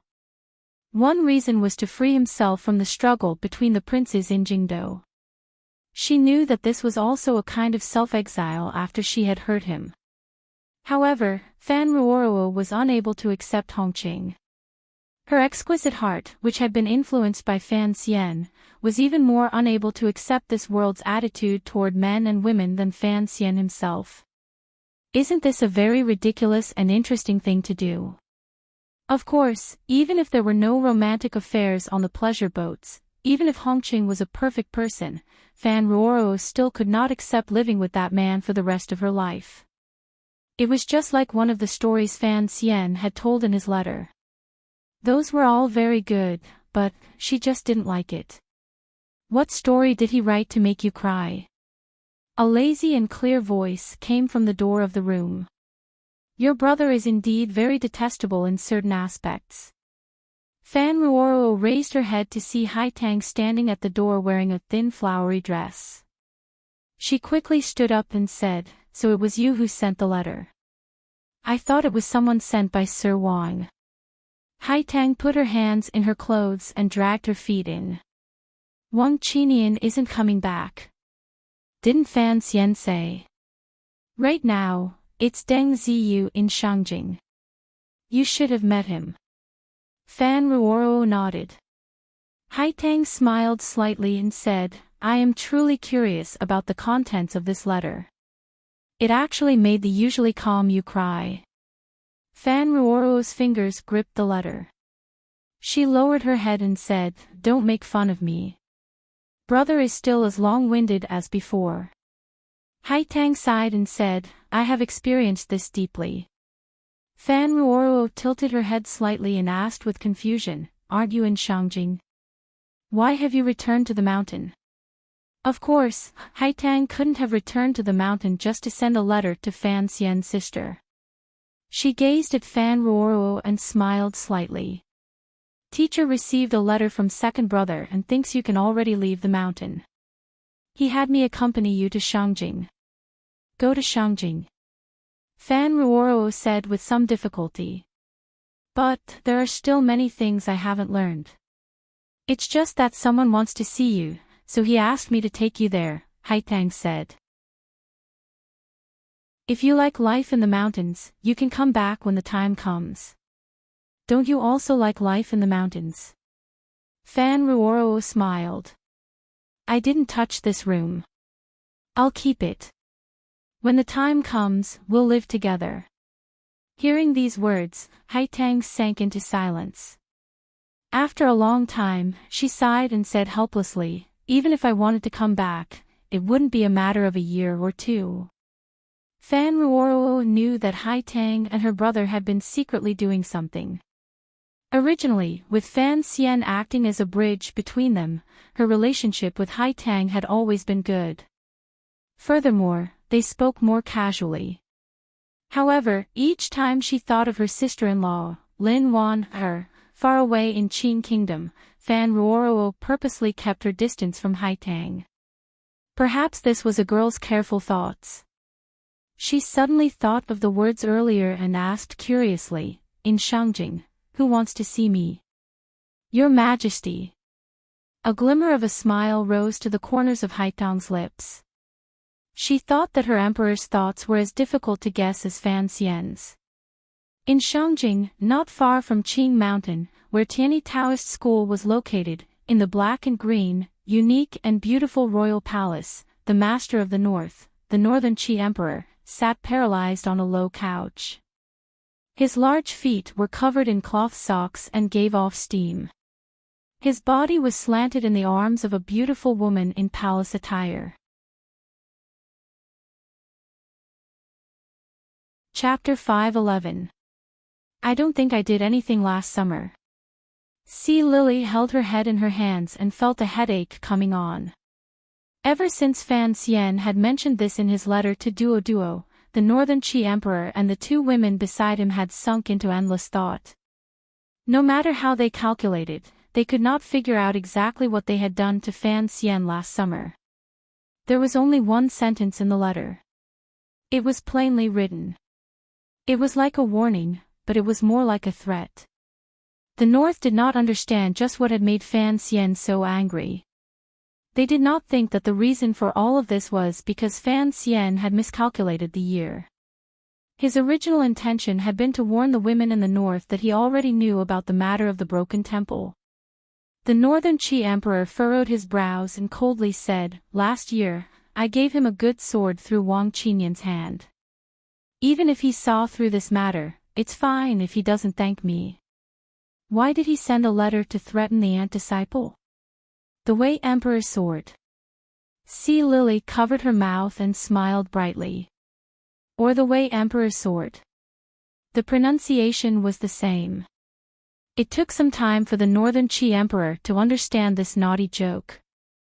However, he didn't smile. On the contrary, his expression was slightly dark. Sea Lily's heart jumped.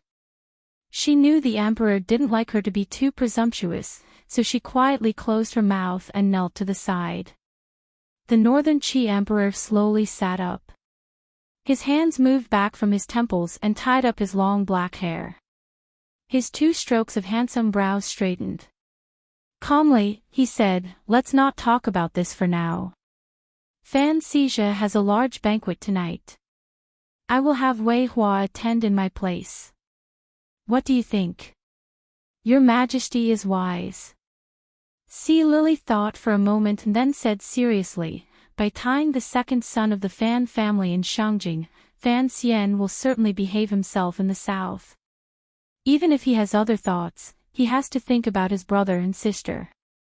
Speaking of sister, Ruoro disciple should have arrived today. The Northern Qi Emperor smiled and waved his hand. He was unspeakably free and at ease. As for what you say, it is a lie. It's not that we can threaten Fan Xian by tying the Fan family children in Shangjing. It is that Fan Xian has sent his brother and sister to this country and wants us to be nannies. He huffed coldly and continued, what kind of person is Fan Xian? Since he dared to send them, of course he isn't afraid that we will use them as hostages. Back then, Chen Chen was so gentle and magnanimous in the palace. If you don't have any dealings with him, you won't know how sinister he is. Sea Lily pursed her lips and smiled. But His Majesty still agreed. I was talking about kidnapping, not taking hostages. Fan Ruoro and Fan Xijia are doing well in Northern Qi, and Fan Xian is in a good mood. In the future, perhaps he will come over one day. How could it be so simple? The Northern Qi Emperor smiled self-mockingly. He is doing very well in the Qin kingdom. Now that Li Yunrui has lost power, no one dares to touch him at all. How could he give up the supreme power in his hands and come to me? As for his arrangements, it can only mean that he is as sensitive and suspicious as his old emperor. A crafty rabbit has 3 burrows. He only sees my country as a path of retreat for his family.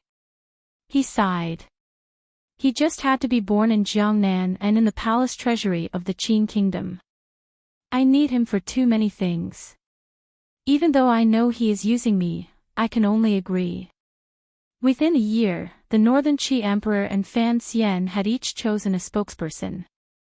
They began to use the route the Cui family had used in the past, through Xia Mingji and Fan Xijia, and began to endlessly smuggle goods to the north. Both sides reaped great benefits. In order to prevent the Qing Emperor from becoming suspicious, the matter was done in great secrecy. Even if it was discovered, it would not implicate these high-level figures. However, the two sides were already tied together. That was why Fan Xian was at ease to have his sister-in-law stay in Northern Qi. His earlier words were correct. The Northern Qi Emperor was the good nanny Fan Xian had found. Furthermore, Fan Xian had already guessed the matter in the Broken Temple. When he used the Northern Qi Emperor, he was even less polite. Why would Fan Xian leave a path of retreat? Sea Lily asked with confusion. Does he always think that the Qin kingdom is not a place where he will live for long? This is what I am most interested in. The Northern Qi Emperor smiled.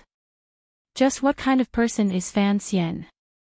In the process of climbing up in the Qin kingdom, he has begun to look for a path of retreat. Does he think that one day, he will have a falling out with his emperor? It's really, a little inexplicable.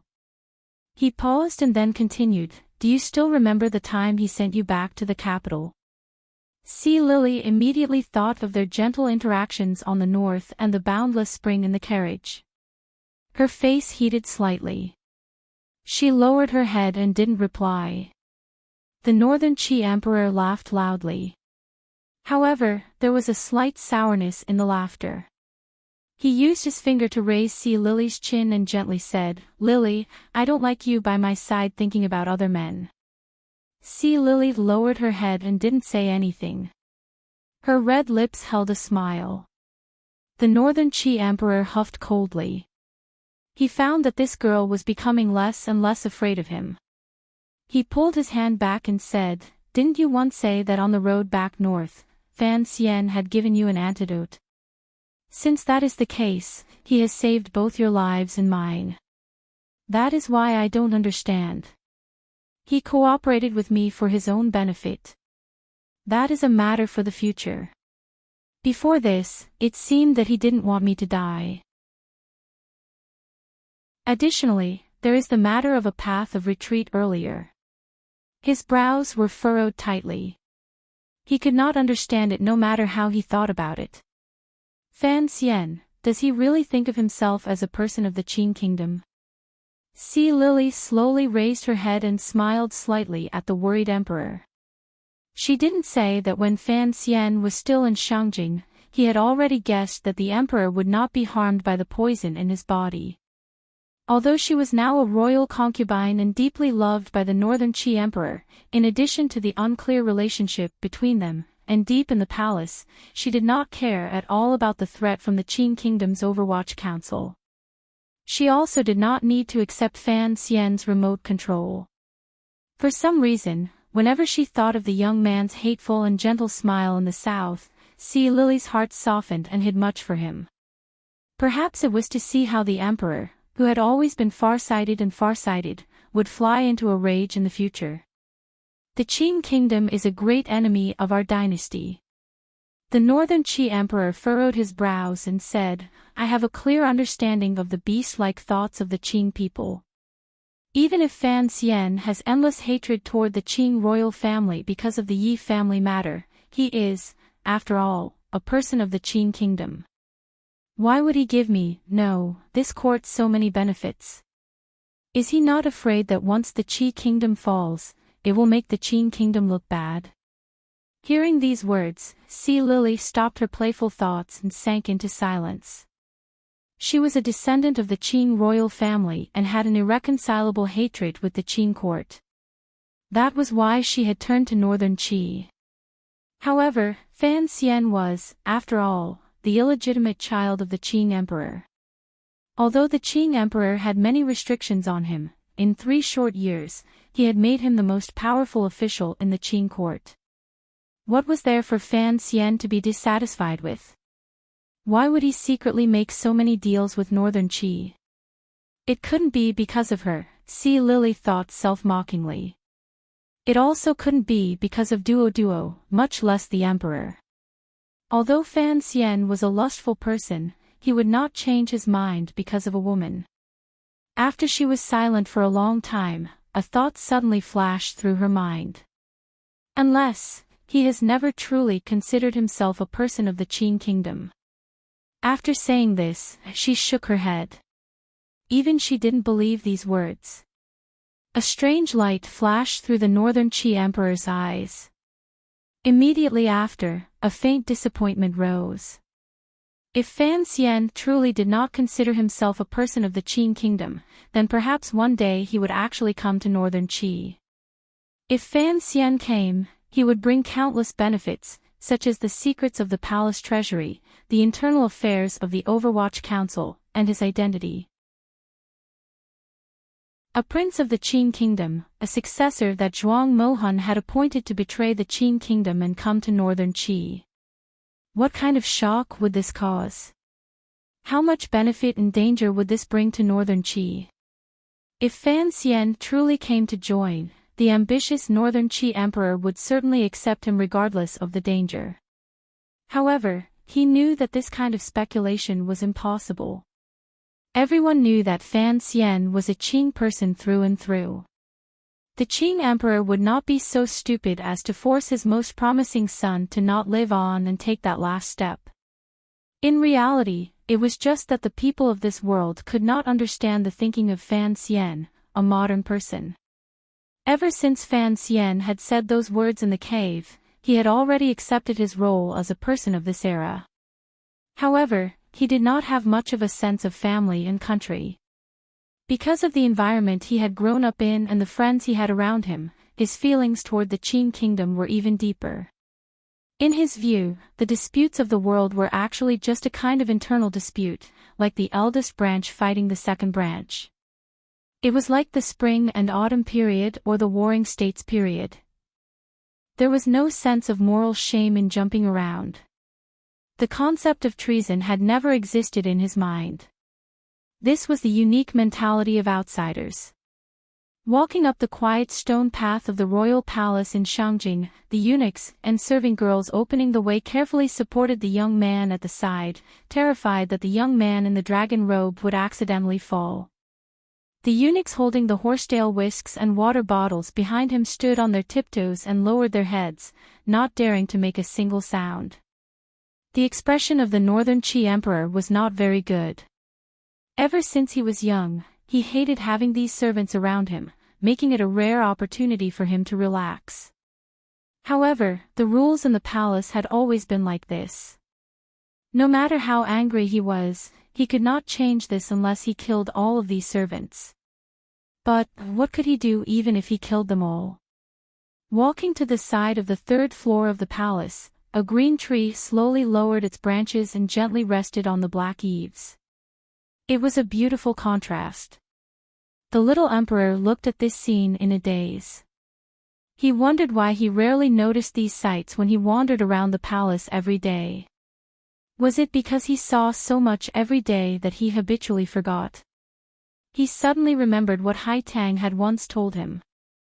The Qin Kingdom man imitated Hai Tang in walking in the palace. The man seemed to walk happily. His eyes moved quickly and greedily. It was as if he wanted to take in all of the beautiful scenery in the palace.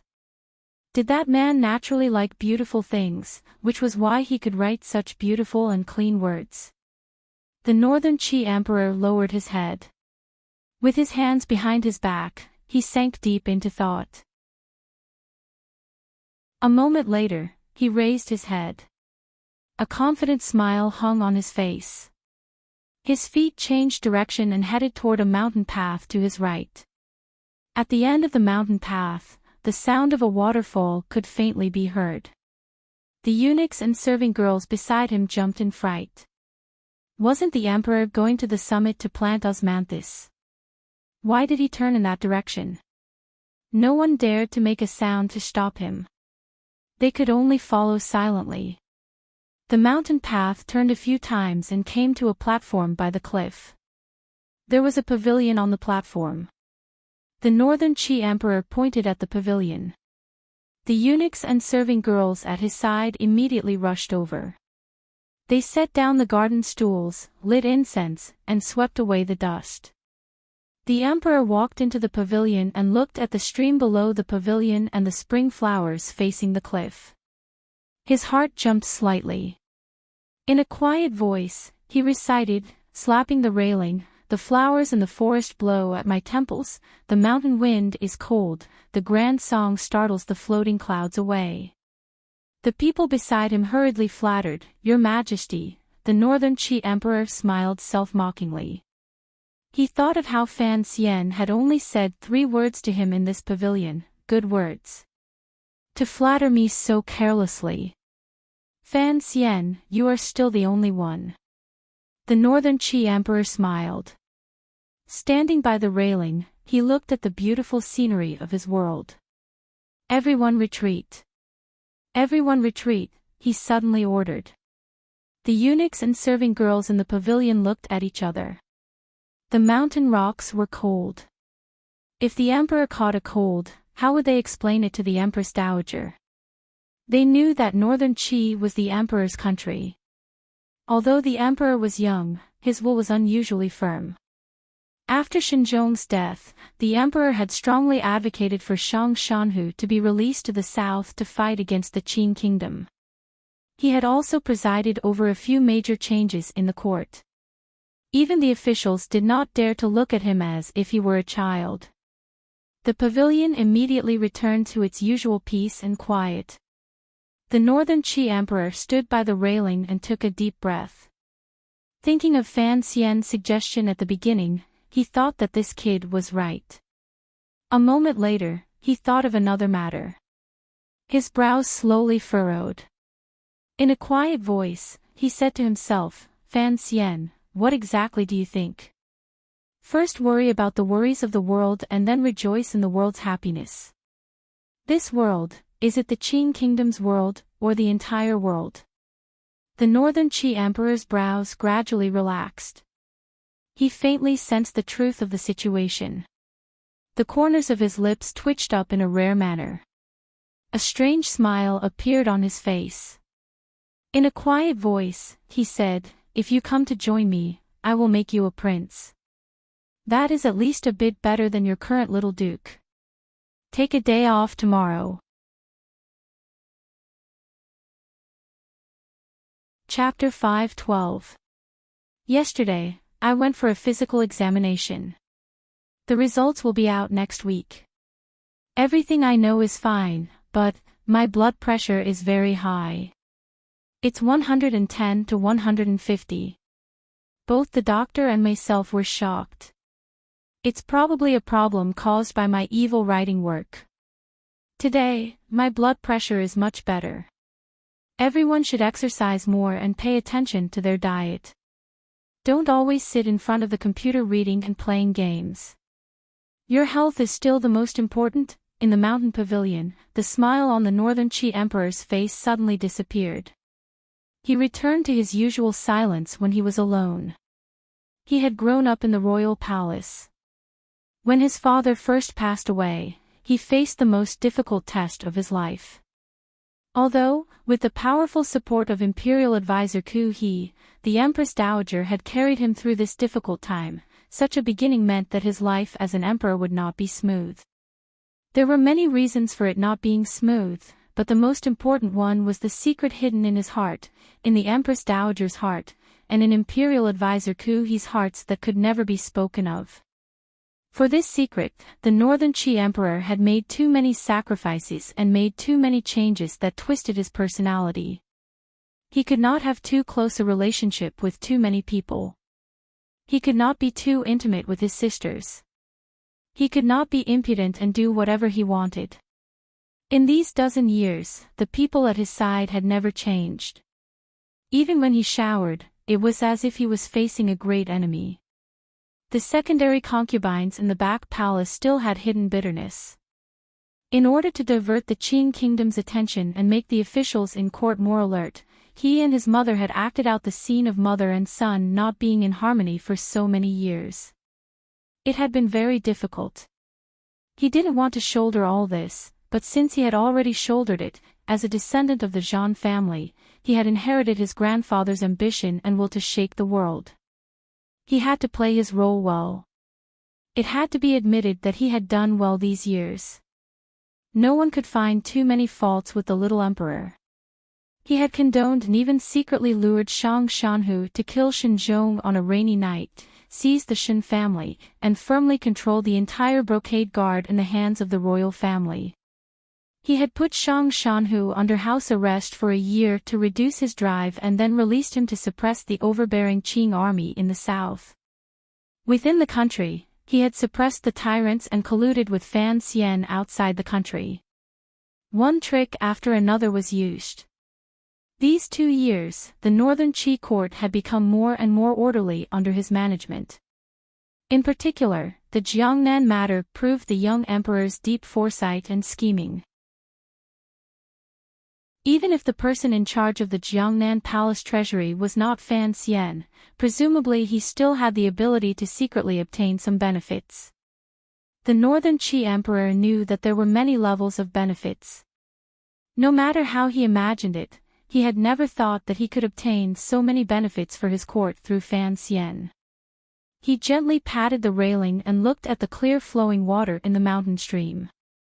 He sighed and softly said to himself, "But why did you come? What right do you have to give all the benefits to me?" A cold and mocking smile rose to the corners of his lips. The illegitimate son of the Qing emperor, how different can he be from his father? During the time he had spent learning to become an emperor, the only person the Northern Qi emperor could find in the present world was the powerful ruler of the Qing kingdom. He knew that his peer, who was a generation older than him, was a powerful figure who had great ambitions but was also good at enduring silently. In the end, you will grow old, and you are already old. The Northern Qi emperor furrowed his brows slightly. His gaze turned slightly and gazed toward the distant south. Thinking of the recent battle in the Qing kingdom royal family, he quietly said, "Even if you were a lion in the past and fought until the Wei kingdom fell apart and the Qi kingdom struggled at death's door, you are, after all, old. Your entire being emanates a sense of decay. I truly hope that you can continue to rot sinisterly like this and force him to come to me." These words seemed to sigh at every detail of history and seemed to increase his own confidence. Everyone knew that no matter how sensitive and suspicious the Qing emperor was, history only believed in history itself. Past history had already proven that the Qing Emperor was the only victor in the world these 30 years. The Northern Qi Emperor narrowed his eyes. The corners of his lips twitched slightly. He muttered to himself, "I hope you can survive this time and allow me to openly defeat you on this stage of the world." He didn't quite understand Fan Xian. In reality, Fan Xian could not see him clearly either. As an emperor, no matter what color his heart was, his first consideration was his throne and the world. If his relationship with Fan Xian could always maintain peace and mutual benefits, the Northern Qi Emperor would not hesitate to fulfill Fan Xian's requests at all costs, such as Haitang and Fan Ruoro's acceptance as a teacher. In the future, if Fan Xian threatened Northern Qi, the Northern Qi Emperor would coldly and mercilessly use all the power at his disposal to eliminate Fan Xian. It had nothing to do with emotions, country, or gender. In this world, there were only 3 kinds of people: men, women, and emperors. The water in the stream below the pavilion flowed down the mountain until it reached the side of the group of palaces at the bottom of the mountain. At the foot of the mountain, it formed a pool of clear water.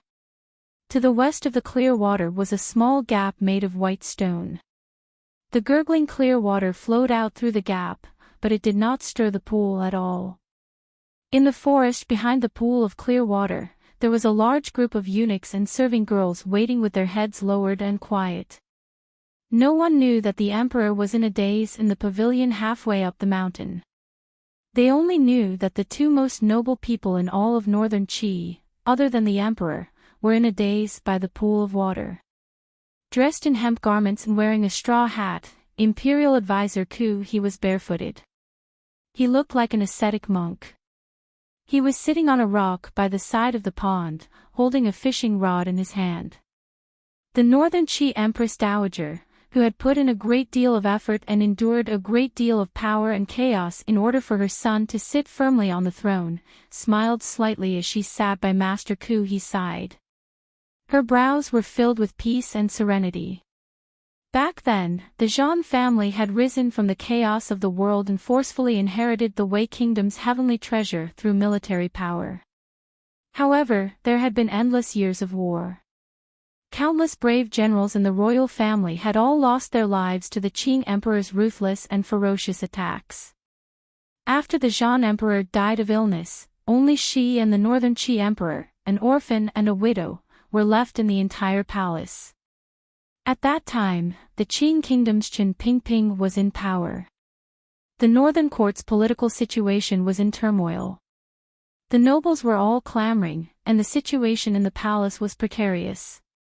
Even under such circumstances, this woman still allowed her son to sit firmly on the throne. Most importantly, it was the imperial advisor's unyielding stance by her side. At the same time, it also proved that this Empress Dowager was not as mediocre as she appeared on the surface. Ku He's eyes calmly watched the unruffled surface of the water. The Empress Dowager smiled slightly. She thought of the changes in Shangjing this year. Back then, there had been changes in the palace. She had Chang Ningho risk his life to leave the palace and beg Shenzhong to bring people to help. Shenzhong and the brocade guard had performed a great service. However, the emperor had grown up and could not tolerate Shenzhong continuing to be arrogant, so he had an idea. The Empress Dowager felt guilty toward Shenzhong, but her son's mind was made up. She knew she could not persuade him, so she silently allowed this matter to happen. The people of the Zhan family seemed to always be stubborn and could not be changed by other people, such as her son or the person beside her. However, she still wanted to continue trying. Last night, the Northern Qi Emperor had talked with her for a long night and felt that this matter was not as beautiful as he had imagined. He had asked her to persuade Imperial Advisor Ku He. Thus, there had been today's greetings by the pond. "I've never seen Li Yunrui. We've only exchanged a lot of secret letters," the Northern Qi Empress Dowager said gently. In front of Ku He, she would not call herself I. Although her expression was still dignified, her tone was like that of a little girl who did not understand much. He smiled and said, "The three countries are separated by a great distance." When Zhuang Mohan was invited to the south, he did not see the face of the eldest princess. The Empress Dowager sighed and said, "As a result, Master Zhuang was left with a lifetime of regret." He shook his head. "But I have seen the eldest princess, so I know that she is not a simple woman." The change in Jingdo in the southern court this time happened so quickly. There was no movement at all. It is truly beyond my expectations. What Dodo means is... The Empress Dowager thought for a moment and then said, "When two countries clash, it is still a battle of national power. It is better not to take risks. Why didn't he come and speak to me personally?" He smiled slightly. "The child is still young. He probably does not understand why we old people are still so cautious when the Qing Emperor has been a mess these years." He continued, "Because I know, and you also know, that the Qing Emperor is truly not a normal person. In the second generation, a great grandmaster did not appear, but an emperor who used troops like a god." His brows furrowed. The longer he endured, the more uneasy I felt. The Northern Qi Empress Dowager sighed and said, "Even so, there is no good way." The old man smiled and took off his straw hat, revealing his large bald head. "Happily," he said, "I remember that Yi Luyun also likes to wear a hat and run all over the world. If even such a person can be used by Li Yunrui, I believe that the eldest princess will think of a way." Now that the topic had reached this point, the Empress Dowager knew that she could no longer persuade the imperial advisor to change his mind. Respectfully, she said, "Uncle, let's watch a bit longer. Let the Qing court mess around on their own. It will always be good for us. There's not much time left." The fishing rod in Kuhi's hand did not tremble at all. Slowly, he said, "If we old people cannot solve this problem while we are alive, who will solve it in the future?" These words were exactly the same as what the great grandmaster in the grass hut had said. The Empress Dowager's hand trembled slightly. She smiled and said, "What about Haitang? Besides, there is still Fan Xian in the south." He smiled and said, "Fan Xian, this young man will have to depend on his luck. If he is smart and powerful enough, presumably he will obtain the greatest benefit in this matter. It can be considered a gift from our court." Given this young man's nature, since he has received such a great favor from Lil Pi, he will always think of Northern Qi in the future. When all was said and done, these people in power in Northern Qi knew that in terms of national power, Northern Qi, which had been accumulating problems for a long time, could not catch up to or surpass the Qing kingdom in a short period of time. In the grand scheme of things, within a dozen years, the Qing kingdom would still be the main attacker and Northern Qi the main defender. "I had thought that the crown prince of the Qing court or the second prince had a better chance," the Empress Dowager said with a frown. He shook his head. "Fan Xian is such a murderous and fearful person. How could he give them a chance to ascend? If there really was such a possibility, do you think he would be unwilling to kill? In this entire world, there are not many people who can survive Fan Xian's murderous intent." The Empress Dowager was slightly surprised. She had not thought that the imperial advisor's evaluation of Fan Xian's strength would be so powerful. Don't forget, there is still a blind man behind him. Yi Luyun cannot be the bodyguard of the Qing princes. He smiled and raised the fishing rod in his hand. A thin line was tied to the rod. He was not like some people who used a rope to fish senselessly in order to reach the realm of Dog*T. The fishing hook came out of the water. A few drops of clear beads fell back into the water. This pool of clear water in the royal palace seemed to be excited by these drops of clear beads. With a splash, the water rippled, causing the green water plants at the bottom of the pool to sway helplessly. Countless fish with golden or green tails leaped out of the water happily and slapped the surface of the water. It seemed to be expressing gratitude to the ascetic monk holding the fishing rod in his hand. The sound of the water gradually quieted. It flowed out of the gap in the clear pool, forming a white jade that moistened half the hill. It flowed out of the palace walls and merged into the Yuchuan River. The stream in the palace was only a tributary of the Yuchuan River.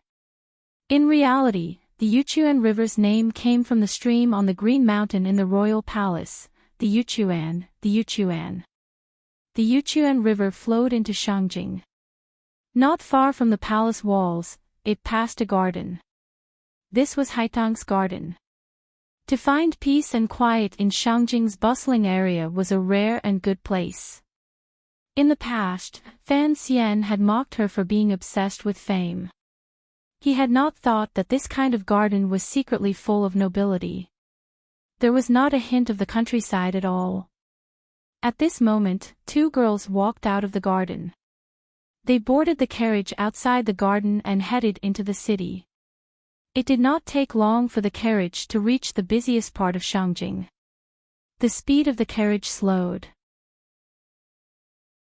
As it passed an antique shop, the driver seemed to hear the call of the girl in the carriage and stopped.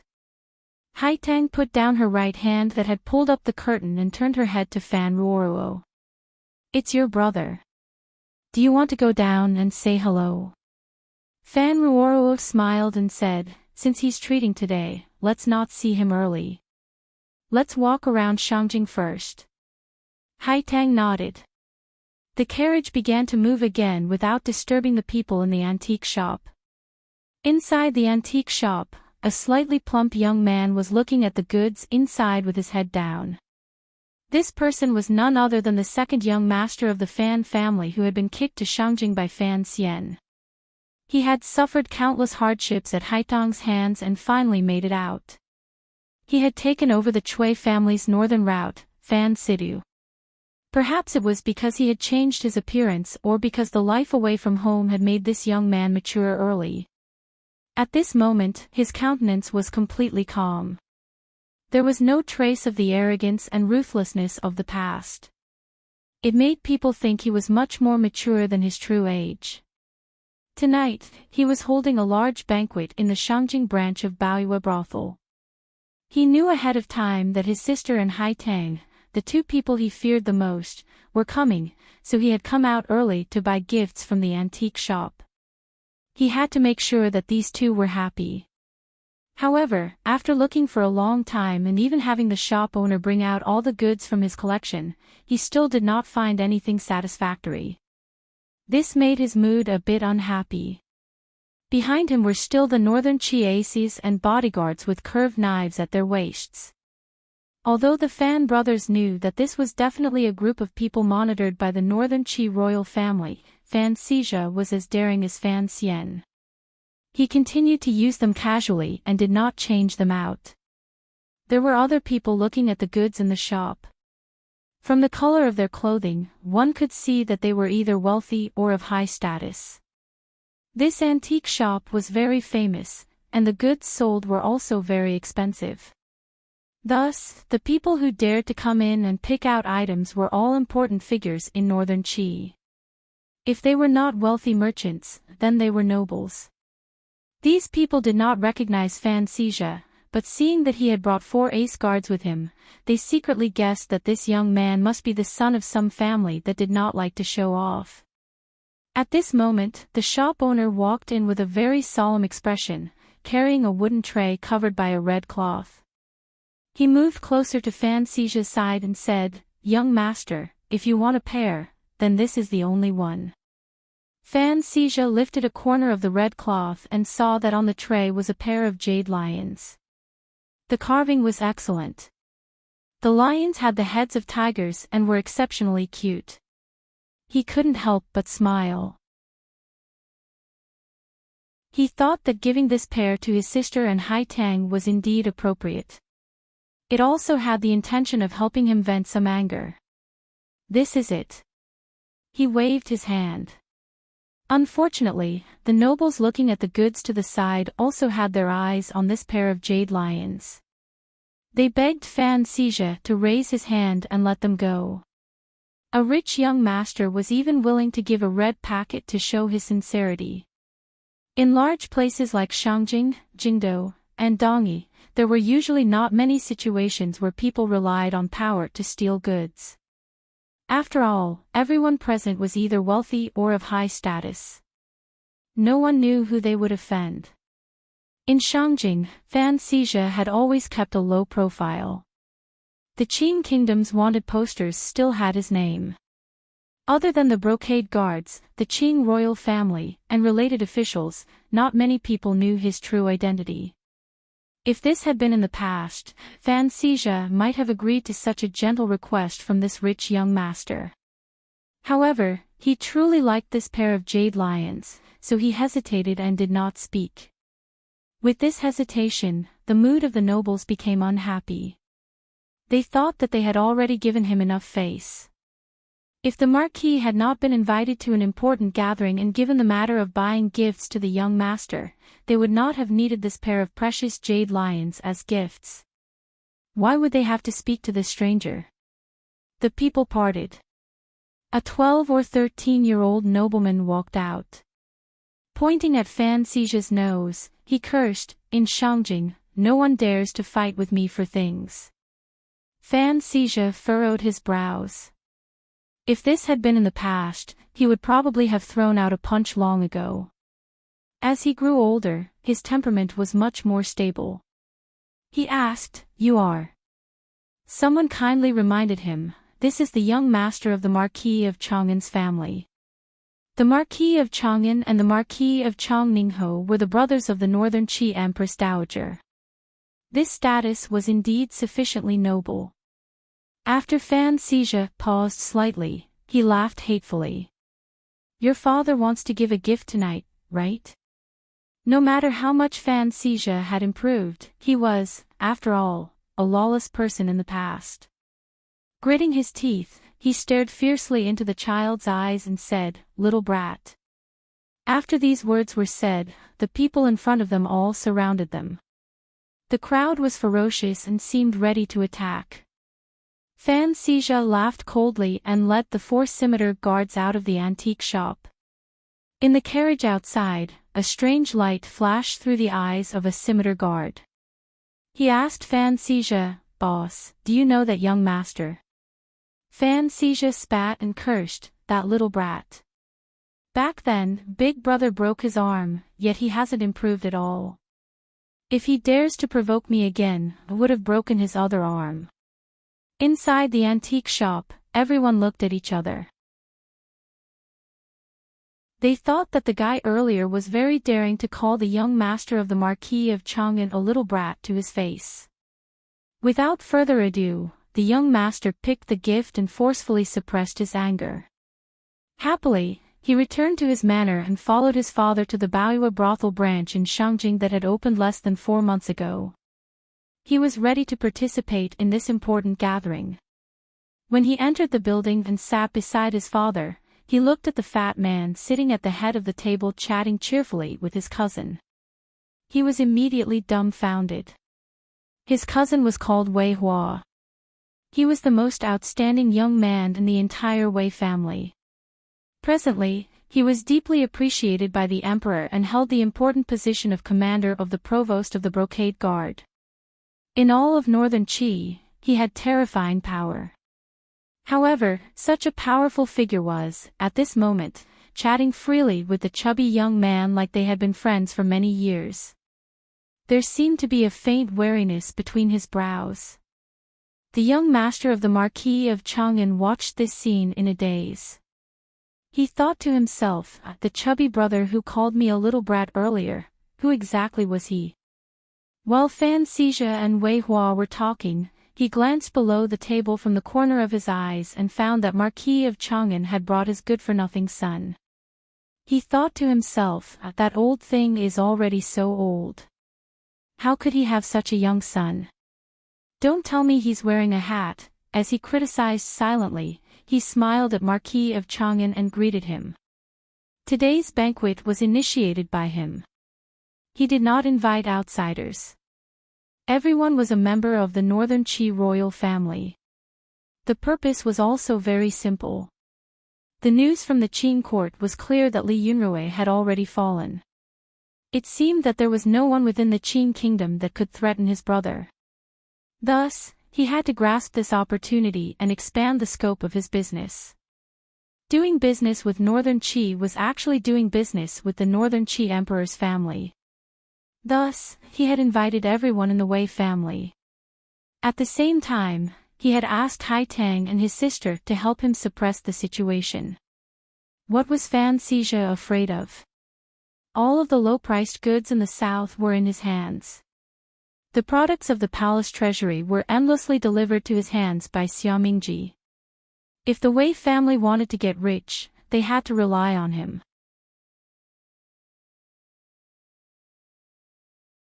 Chapter 5:13. My condition is so-so. Charging my laptop keeps tripping at home. I am very annoyed. Sorry. The banquet proceeded smoothly, at least on the surface, particularly after Fan Xizhe accepted the pair of jade lions from Marquis Chang and with a false smile. However, as the host, Fan Xizhe habitually glanced out of the hall of Baoyue brothel. He had reserved the entire Baoyue brothel, so there were no other guests. Sitting beside him, Wei Hua furrowed his brows slightly and wondered who else was coming. Why hadn't he received any news beforehand? Looking at Fan Xizhe's expression, one could imagine that the identity of the guests who were about to arrive was not low. Otherwise, he would not be unable to suppress his anticipation and nervousness. If the identity of the guests was not low, why had the banquet begun before the guests arrived? Wei Hua unconsciously shook his head.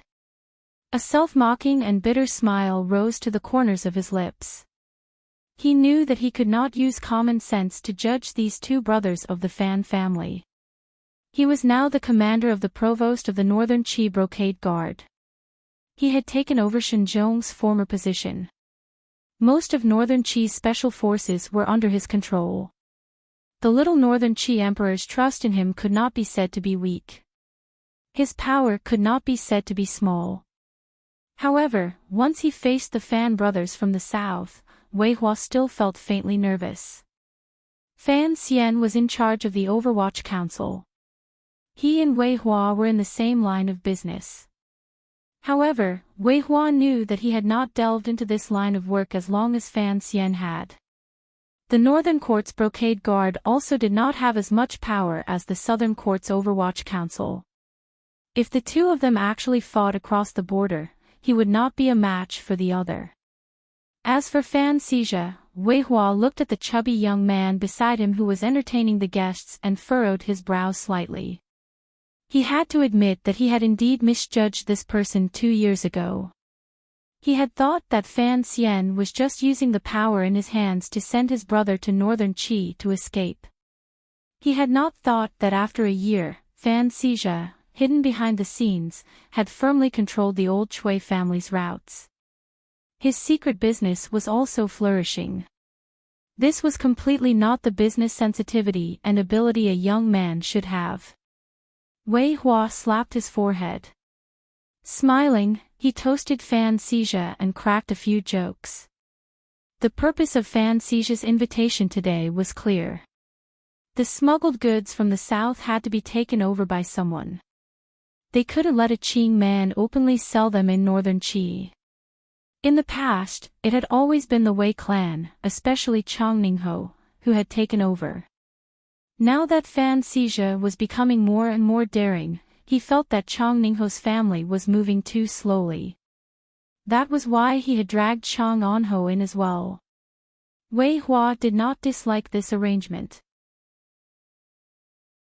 It was not because the Marquis of Chang'an was his uncle. Rather, he knew that the Wei family was just a puppet the emperor had placed in front of the stage.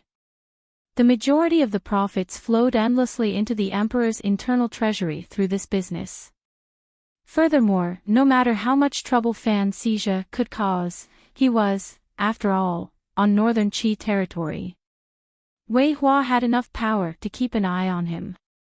Once things went wrong, the brocade guard could easily clean out all of Fan Xija's businesses. It was just that Wei Hua wouldn't dare to do such a thing until things had reached the final step. He didn't even dare to ask for an imperial edict. Northern Qi needed the goods Fan Xian had spat out from the Qing palace treasury. Wei Hua was afraid of Fan Xian's sinister methods and his unreasonableness. The curtain at Baoyue brothel's door moved slightly. Two girls entered together. Wei Hua's hand holding the wine cup shook and almost spilled it. He knew the two girls. This was also one of the reasons why Wei Hua had always been deeply afraid of Fan Xian. Haitang and Fan Ruoruo. Wei Hua stood to welcome them.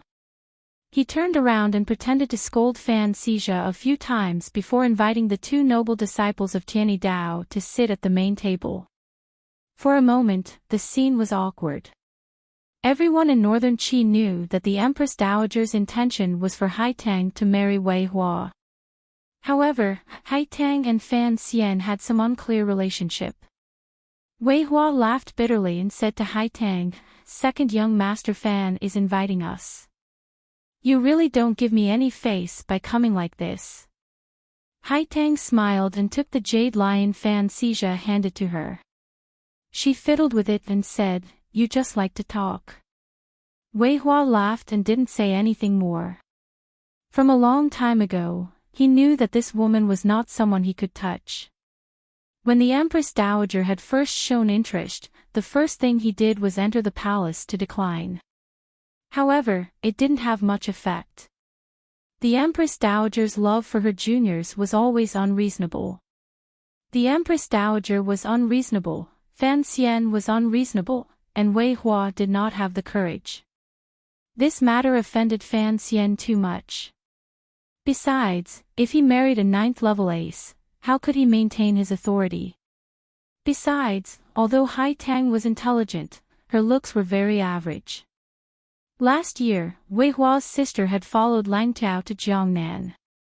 When they passed through Wuzhou, they had gotten into an argument. Wei Hua knew Fan Xian's petty personality and that he must be holding a grudge. He had no choice but to write a letter and say many good things before Fan Xian's anger subsided. As his thoughts drifted through the years, Wei Hua couldn't help but sigh. "Fan Xian, Fan Xian, you don't give me any face at all. You always push yourself down on everything. We are in the same line, so why are you in such a rush to destroy each other?" As the commander of the Brocade Guard, why was he not as happy as the commissioner of the Overwatch Council? Ever since Haitang and Fan Ruoro entered Baoyue brothel, the banquet in the hall became much quieter. The shrewd and ruthless elders of the Wei family put on the airs of elders and chatted with the two girls. In their hearts, they were thinking that they had originally wanted to help the emperor get more benefits in this negotiation. Now that these two had arrived, particularly Haitang, where were her arms and elbows born? Thus, their attacks on Fan Xija slowed down. Fan Xija's expression was calm as he spoke with a slight smile. In their casual conversation, he clearly explained the division of profits in the coming year and the details of the handover. He had Haitang and her sister come today to give himself a bargaining chip. At least, he wanted to mess up the hearts of the northern Qi people. Nominally, it was his negotiation with the Wei family. In reality, although not everyone at the banquet knew about Fan Xian and the northern Qi emperor's shady dealings, Chang Ningho and his son, who led the Wei family, knew. After 3 rounds of wine, the discussion ended. Both sides parted happily. However, Wei Hua's expression was not very happy. It was clear that in this new round of agreement on dividing the spoils, Fan Xija had still taken the lion's share. The night gradually darkened. Haitang held the warm jade lion and glanced at Fan Xija with a not quite there smile. She then left, leaving Baoyue brothel to the siblings. I don't like Haitang, Fan Xixia said with a furrowed brows in a room in the Jingdo branch of Baoyue brothel. You're becoming more and more old and heavy. Fan Ruoruo patted her brother's head out of habit and smiled slightly. What's wrong with sister? Don't tell me you still hold a grudge against me for using you like a donkey. Fan Xixia shook his head and said, that was brother's intention. He wanted me to suffer. I understand. Fan Ruoruo looked at her brother with some surprise. Tilting her head, she said, you're truly becoming more and more old. You're not like a child at all. Fan Xixia smiled self-mockingly and said, in a place like this, there's no one I can trust. There's nothing I can do if I don't want to be careful. Right, sister, you said old. His spirit suddenly rose and he asked, are you saying that I'm becoming more and more like brother?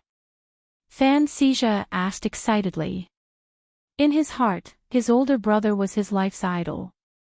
If he could get closer to his older brother's image, naturally, he would be more pleased. Fan Ruoruo covered her smile and said, you're becoming more and more like father. It looks like father's beating you back then did have some effect. She paused and then said, earlier, you said you didn't like Sister Haitang. Why? Fan Xixia looked quietly into his sister's eyes and didn't speak for a moment. Fan Ruoruo also looked at him calmly. Sister, you should understand, Fan Xixia said seriously. We already have a sister-in-law. Fan Ruoruo's brows also furrowed. She sighed and said, yes. Fan Xixia furrowed his brows and thought for a moment. In a quiet voice, he said, actually, you don't even know that during this year, sister-in-law has written me many letters. Fan Ruoruo was slightly startled and asked, what did she say in the letters? What could she say? It's just how the family is, how father is, and how mother is. Fan Xixia sighed. My brother-in-law is alone in a foreign country. Of course, sister-in-law is worried. To tell the truth, during this year, whenever I have something I don't understand, I don't want to go and trouble brother. It's all sister-in-law who helped me think of ideas.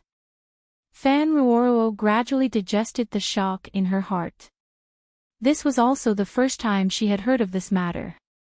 She thought about it for a moment and tasted many flavors. She sadly said, sister-in-law is a very pitiful person. As you know, the eldest princess is currently imprisoned by the emperor in a side courtyard, and brother is in Jiangnan.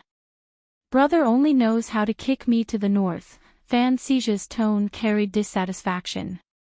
Fan Xixia sounded dissatisfied. Even though I know he's training me, has he ever thought about how young I am? Such a big mess. How could I manage it? I only know how to let go.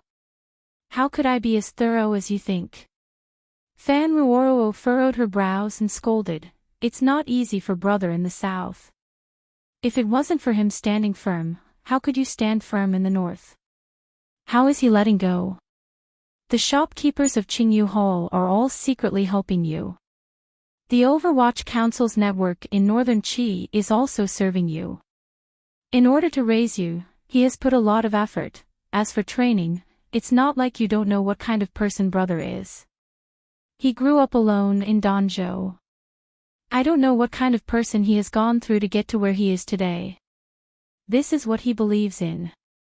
This is how he treats himself. We are his brothers and sisters. Of course, he would also choose this method. After a string of scoldings, it was as if Fan Xixia had returned to Jingdo a few years ago. At that time, he, who was not afraid of heaven or earth, was only afraid of the iron ruler in his sister's hand. In an instant, he softened. A moment later, he muttered, in any case. I don't like Haitang. Fan Ruoruo sighed and said, it's not like you don't know how much Haitang has helped brother in secret. It's just an exchange of benefits. Other than the dead Zhuang Mohun, how many people in northern Qi are truly saints who do not care about worldly matters? Fan Xixia smiled coldly. Don't look at how you've entered Kuhi's tutelage and how I'm the #1 boss. If brother is no longer useful to Northern Qi, I'm afraid we will immediately be stepped on. At that time, I don't expect Haitang to stick up for us. Fan Ruoro said seriously, my view is the opposite of yours. Fan Xixia shook his head and faintly said a moment later, no matter what, there has to be a first come, first served, right? Fan Ruoro thought deeply for a long time and slowly nodded. She also felt great pity for her respectable and amiable sister-in-law, who was used to being silent and hurt. She agreed with her brother's view. Suddenly, an absurd thought welled up in her heart. If it was said first come, first served, shouldn't she be the first to reach brother's side? It was just that fate played tricks on her. A trace of bitterness rose to the corner of her lips. Shortly after, she suppressed this undeserved emotion and worried with her brother about Lin Wan'er's fate. Brother is definitely not someone who is fickle and indifferent. It's just that now, sister-in-law is stuck between the eldest princess and brother. She really doesn't know what to do. Don't think so much. Fan Xixia shrugged. Right now, the most important problem is brother's situation in the south. I saw that you had a large banquet tonight and thought you'd already forgotten yourself. The eldest princess has fallen. Naturally, I have to use this opportunity to earn more money, Fan Xixia said. But right now, only brother's faction is powerful in the court. I just feel that there will be some problems. Perhaps you're thinking too far ahead. It's not exactly powerful, but it's standing at the edge of the wind.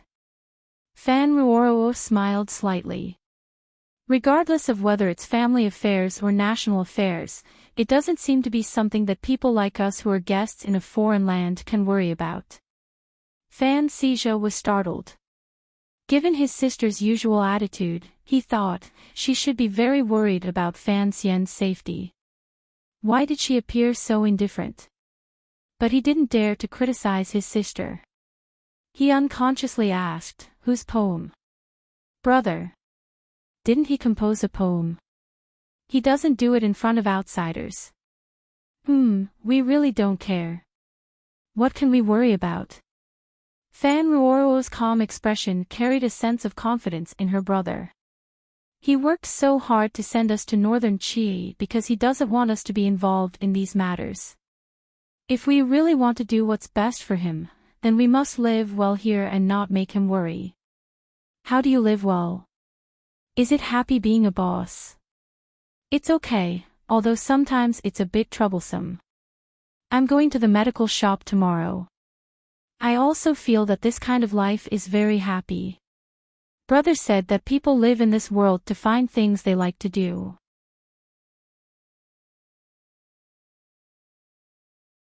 Chapter 5:14. June 1st, I wish everyone a happy holiday. A new month is a new beginning. Looking back at last month, it was truly a series of difficult things. This story is also very difficult. My condition has entered the worst period.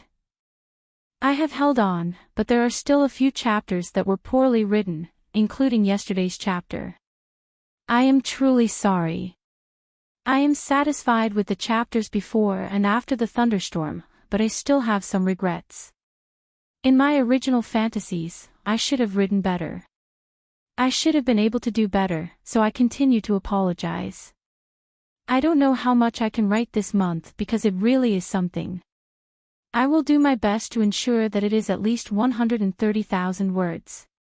Last month, I took third place in the monthly votes.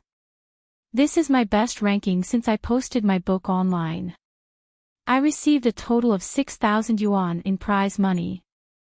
I sincerely thank everyone for your support. Please continue to support the lazy but serious me. Thank you. From Jiangnan Road to Jiangbei Road, there were 3 convenient routes. No matter which one they took, they would always have to cross the mighty river. In the present world, there were no concrete bridges that Fan Xian was familiar with. There was only the endless stream of ferries between the two sides to support the busy waterside traffic. The three large workshops of the palace treasury were in North Min, the transport company Yamen was in Suzhou, and Sir Fan Jr. was in Hangzhou. It appeared that the palace treasury's control was loose. Only the officials and merchants who had the opportunity to come into contact with this portion of the palace treasury knew how strict the control over the warehouses and special routes throughout Jiangnan was after the Overwatch Council and the palace treasury Yamen worked together. In particular, the route to the north purposely took a turn to the west. From Shazhou, it crossed the river to the north, then crossed the barren mountains of Jiangbei Road, the meadows of Zhangzhou Road, and then circled around the North Sea. It endlessly sent into northern Qi territory and brought back rich silver for the Qing kingdom to purchase other needs. Most of the goods heading north were under Xia Mingji's control. With Fan Xian's help, Xia Qifei placed a few large bids and secretly consolidated the small businesses and gangs in the Jiangnan area. He had gradually become powerful. In the eyes of the officials, the reason he chose to cross the river in Shazhou was because the Jiangnan Navy was stationed there. Only Fan Xian and he knew that Shazhou was chosen because the Jiangnan water bandits had the strongest power there. Although the palace treasury goods could be sent by the court to supervise the delivery, the things inside could not be trusted to let the court watch them all. Xia Qifei sat in a tea shop outside the city gate of Shazhou. While drinking tea, he looked at the ships transporting goods on the smooth river and narrowed his eyes slightly. The second young master in the north suddenly increased his appetite for goods, but it was not to the extent that he could not accept them. After all, the doors of the palace treasury were completely open to Fan Xian's trusted aides. However, to send all the goods there in such a short amount of time, and at the same time not raise the court's suspicions, required careful planning. Fortunately, according to court practice, the Overwatch Council was responsible for supervising the operation of the palace treasury. Now, the worries of the officials in the court had finally become reality. Fan Xian monitored himself. How could there not be a problem? Xia Qifei put down the teacup and slowly savored the bitter taste in his mouth. However, there was not a trace of bitterness in his heart. Looking back on this year and a half, he sometimes felt like he was dreaming. Ever since he climbed onto the imperial envoy's thigh, the family grudge that had bitten his heart for over a decade like a poisonous snake had been resolved in one day. The Ming family had once again returned to his hands. His identity had also changed from the shady head of the Jiangnan water bandits to an official of the Overwatch Council and a wealthy merchant whose name shook Jiangnan. The matters of this world were indeed somewhat wondrous. However, he also knew that the present Ming family was no longer the Ming family of the past. Although the court had not directly interfered, if Sir Fan Jr. truly gave the order, he could only follow it completely. Thinking of this, he pulled back his satisfied gaze from the boxes of goods in the boats on the river and furrowed his brow slightly. There were some things he did not understand. Smuggling palace treasury goods to northern Qi and Dongyi was, without question, the most profitable business in the world. Given Sir Fan Jr.'s identity, why was he so greedy? Sir Fan Jr. had once explained that the reason the eldest princess was greedy for silver was because she wanted to seek power in court, pave the foundations for the princes, and buy people's hearts in the military. However, Sir Fan Jr. was a prince. After he returned to the Fan family, it was impossible for him to take over the throne. What did he need so much silver for? Furthermore, the emperor had not liked the eldest princess secretly emptying out his palace treasury. Would the emperor allow Sir Fan Jr. to do this now? Ever since the eldest princess, Li Yunrui, lost power, this not too big or too small shock wave lightly swept through the hearts of the nobles under heaven and did not stir up any more waves. Of course, this was only the calm on the surface. No one knew exactly what the people were thinking in secret. However, everyone now knew how deeply the powerful official in the Qing court, Fan Xian, was favored and trusted by the Qing emperor and how much power he held in his hands. Inevitably, the crowd grew wary and hopeful. No matter what was said, in the hearts of the people under heaven, Fan Xian was still a scholar. His performance on the stage these few years made it clear to everyone that he was different from the other noble sons of the Qing kingdom. He was not as hot-blooded and belligerent. Naturally, Northern Qi and Dongyi hoped that Fan Xian would last a long time. No matter how much the Northern Qi emperor wanted to pull Fan Xian to his side as a prince, he knew that Fan Xian staying in the Qing kingdom would benefit him the most. He hoped that Fan Xian would have as much power as possible and as much favor as possible. It would be best if he was powerful enough to influence the Qing emperor's decisions. However, this was only an extravagant hope and idealism. No emperor would be stupid enough to place his hopes of peace on an official of a foreign country. The peace between countries was, in the end, reflected in power. The power of a country was military power. Since the beginning of spring, in the vast wilderness to the north of Yanjing and east of Cangzhou, Northern Qi's mighty general, Shang Shanhu, had been released from house arrest and landed on the southern front. In a short amount of time, he established his absolute authority in the military. He began daily military drills, maintaining a powerful deterrent to the Qing army and suppressing the ambitions of the Qing people. Directly opposing Shang Shanhu was a general of the Qing kingdom, northern governor Yan Xiaoyi. When these two powerful people collided, how could there not be some sparks and the smell of blood gradually rising? Although there was no fighting on the border, there were some small scuffles and purposely created tense atmosphere. Gradually, the air began to fill. Xia Mingji, which Xia Qifei was in charge of transporting palace treasury goods to the north, had to make a detour to the northern sea south of Cangzhou because the situation in Cangzhou had always been tense. However, all of this had completely changed this month. For some reason, Shang Shanhu had suddenly pulled back his troops 50 li to the north and moved his troops. He adopted a lazy posture of neither defending nor advancing. It was as if he did not care that Yan Xiaoyi was leading 100,000 elite soldiers in the area between Yanjing and Cangzhou. He stared like a bull, wanting to come up and take a bite at any moment. Tension suddenly became leisure. The display of power between the two countries suddenly became an outing. The instantaneous change made the Qing military feel an inexplicable anger and shock. What exactly were the Northern Qi people thinking? Yan Xiaoyi knew what the Northern Qi people were thinking. He picked up his cup and drank a mouthful of the strong alcohol produced on the grasslands further north of the Northern Sea. The alcohol wetted his beard slightly. The cold light in his eyes gradually grew. Ever since the news from Jingdou had reached Cangzhou, Yan Xiaoyi knew he was facing a crisis. When his trusted aide lowered his voice and suggested ideas at night, he remained calm and didn't say a word. When Shang Shanhu led the Northern Qi army and slowly withdrew, he assumed the posture of a naked woman reclining on the couch. Yan Xiaoyi was not surprised or confused. He only smiled coldly. The Northern Qi people also knew of the eldest princess' loss of power and knew that the emperor would certainly take him down. Thus, Shang Shanhu purposely showed weakness and removed all the pressure he had placed on Yan Xiaoyi so that he could preserve all of his strength and spirit. What was the point of preserving this? Naturally, it was to deal with their own emperor. Yan Xiaoyi slowly put down his wine cup. A cold smile rose to the corners of his lips.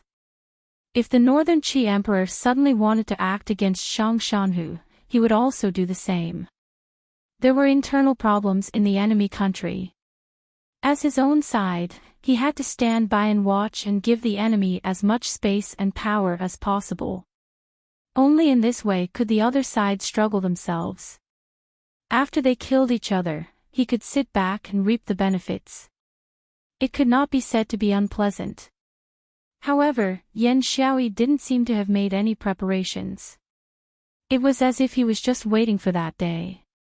He was waiting for a few old and wrinkled eunuchs to come on horseback, exhausted, shouting themselves hoarse, and with faces full of terror. Yet, they forced themselves to be calm and announced the emperor's edict to him. Yan Xiaoyi, wait, the eldest princess had fallen. As the eldest princess trusted aid and her greatest support in the army, the emperor would not allow him to continue to control the elite soldiers of the Northern Expedition Army. Yan Xiaoyi knew this very well. He had already made preparations, so he didn't see the anger on his trusted aide's face. However, contrary to his expectations, the emperor's edict had yet to arrive. Worry floated onto his face. He thought to himself, just what kind of crime does the emperor want to lay on me for it to take so long? The strong wine burned his heart. It burned Yan Xiaoyi's heart.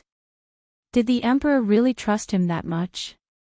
The emperor knew that he had been nothing more than a hunter in the mountains. If it hadn't been for the eldest princess, he would probably have been unknown for his entire life. Furthermore, Fan Xian had killed his son.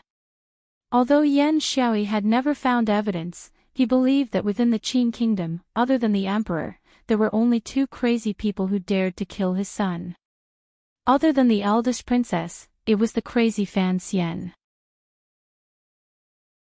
The emperor could not kill his illegitimate child to avenge his son. This was the biggest irreconcilable conflict between Yan Xiaoyi and the emperor. Yan Xiaoyi's ruthless personality was destined to not surrender without a fight and die of old age in Jingdou. However, he would also not lead troops to throw themselves at the northern Qi ruler and officials watching the show in the north. That was a kind of humiliation. Yan Xiaoyi once again picked up the wine cup filled with strong wine and drained it in one gulp. Letting out a long sigh, he truly didn't know what to do. Then, he received a letter. The person who wrote this letter was someone he had never thought of. Looking at this letter, his hand holding the letter began to tremble. The hand that had always been as steady as a mountain, the hand that could control the bowstring like a god, and the hand that was still like steel under the pincer attack of the Shadow and Fan Xian, 2 9th-level aces, actually began to tremble. It was still the end of spring in the Qin kingdom, but far away on the border of the south, it was already blistering hot. All around, the lush forest was scorched weakly by the sun high up in the sky and laid softly on the mountain rocks. The vines on the mountain rocks had long withered from the high temperature of the rocks. The heat was not scary. What was scary was the humidity in the dense forest. For some reason, there were so many torrential rains in the south. Although the rain did not last for long, when the rainwater fell to the ground, it did not even have time to sink into the earth before it was baked into steam by the high temperature. It enveloped the forest, animals, and people walking on the road, making it difficult for all living things to breathe. A majestic group was lazily walking on the road. The officials of the Ministry of Rites and Honglu Temple, who were responsible for the face of the heavenly kingdom, had pulled open their robes without a care for propriety. Military discipline had always been strict. The hundreds of imperial soldiers in shining armor also had their robes and hats askew. Even the tiger guards surrounding the carriages in the middle began to have a sense of tiredness and rashness in their eyes. In the carriage in the middle sat the crown prince of the Qin kingdom. It had been more than a month since he had left the capital. The ceremony in Nanzhao had gone smoothly. After holding the coffin and crying a few times in front of the deceased king's coffin and gently chatting a bit with the child king and witnessing the ascension ceremony, the crown prince and his group set off for the north. The reason they had chosen to travel under such a large sun was because when the sun was strong, it was not easy for fog to form in the forest. In the dense forest between Nanzhao and the Qin kingdom, the most terrifying thing was the poisonous fog. Crown Prince Li Qingqian knocked on the window of the carriage, indicating for the entire group to stop. He then walked down from the carriage with the help of a eunuch and quietly said something to the main official of the Ministry of Rites. A tiger guard respectfully said, "Your Highness, take advantage of the sun to leave in order to avoid being invaded by the poisonous fog." The Crown Prince smiled slightly and said, "Let's rest. Everyone is tired." "I'm afraid we won't be able to make it to the inn in front," the tiger guard said with difficulty. "Didn't I say yesterday that there was a small inn in front of the inn?" The Crown Prince said amiably. "It would be good to stay there tonight." The official from the Ministry of Rights who had been questioned earlier tried to dissuade him. "What kind of status does your highness have? How can you just casually stay in the wilderness? The inn in Enchanting County is too run down. The large inn we decided on last night has already been prepared to welcome your highness." The Crown Prince insisted on not allowing it. He only said that his attendants were already exhausted. The official from the Ministry of Rights couldn't help but ask with some fear, "But if we miss the return date, I will bear all the responsibility."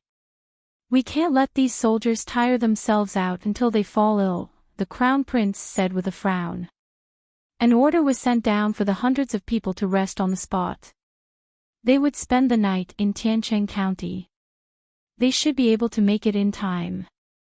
Hearing these words, the soldiers and tiger guards immediately let out a breath and thanked the Crown Prince. They set up defenses on the two sides of the road and split up to rest. Everyone knew that the Crown Prince felt sorry for their hard work. They all gave him grateful gazes, but they didn't dare let the Crown Prince see these gazes. During this month, from Jingdo south to Nanzhou and then back north, the road was long and dangerous. However, the Crown Prince was not as delicate as people had imagined. He didn't make a sound. Furthermore, he comforted and encouraged his subordinates and was unspeakably amiable. Along the way, everyone had a new understanding of the Crown Prince. They felt that the Crown Prince truly pitied his people.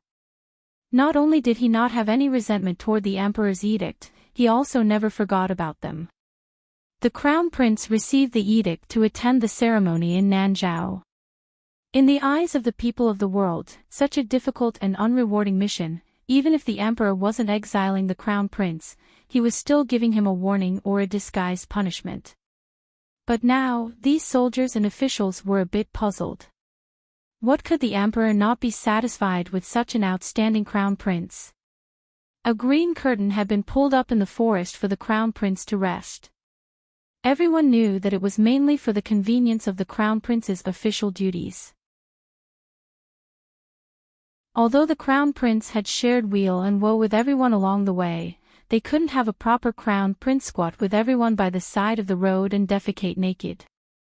Li Qingqian smiled helplessly at the imperial soldiers pulling the curtain. He lifted a corner of the curtain and walked in. However, he didn't undo his pants.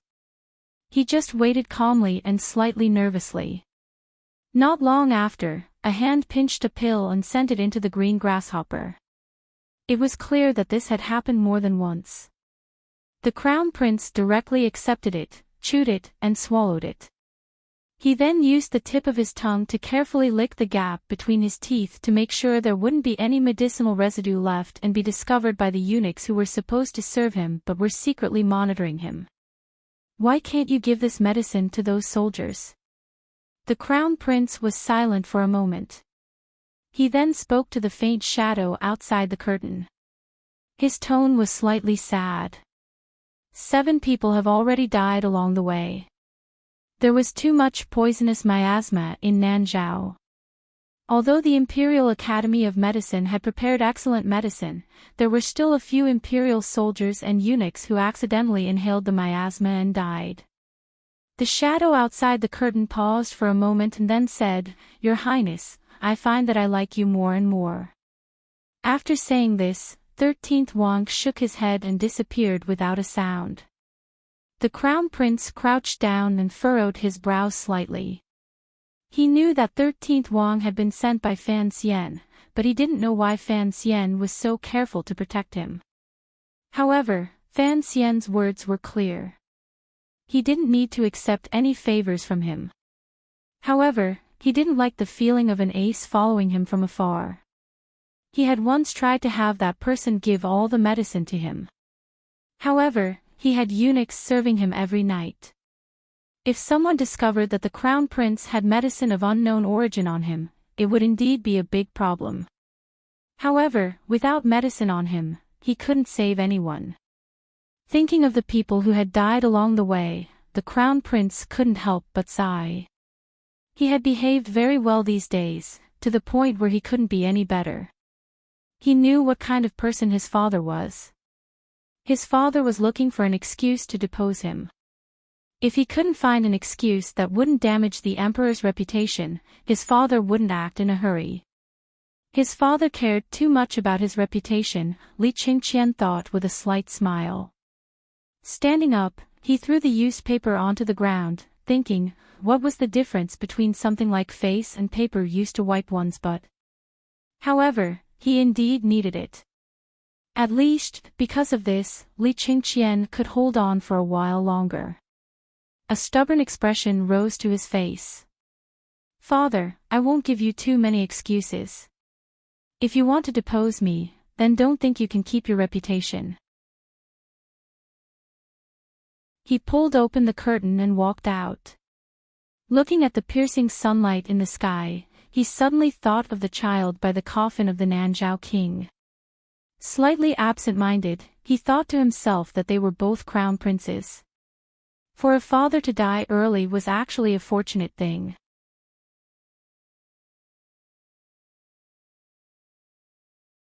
Chapter 5:15. After many months of trekking, Crown Prince Li Qingqian and his group finally returned to Jingdou from the distant Nanzhao kingdom. The road outside Jingdou was not paved with yellow earth or sprinkled with clear water. The green-black stone road smoothly stuck to the ground, welcoming the return of the heir apparent. The lush willows on either side of the road nodded slightly with the hot wind, indicating to the crown prince.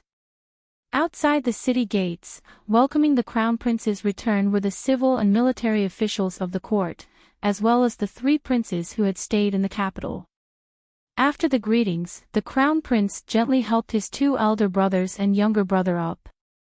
Holding hands and looking at each other, he gently spoke of the situation after they parted. The great prince looked at the crown prince with concern. After confirming that this difficult journey had not tortured his younger brother too much, he finally relaxed. Like everyone else, he was guessing why his father had given this task to the crown prince. However, his status was different from other people's. Additionally, his personality was indifferent, so he was not willing to think too deeply. In any case, what happened had nothing to do with him. It was fine as long as Qingqian was fine. The second prince, who had been silent in the manor for almost half a year, welcomed the crown prince's return with his trademark smile. However, there was something else in his smile that seeped into the crown prince's heart bit by bit.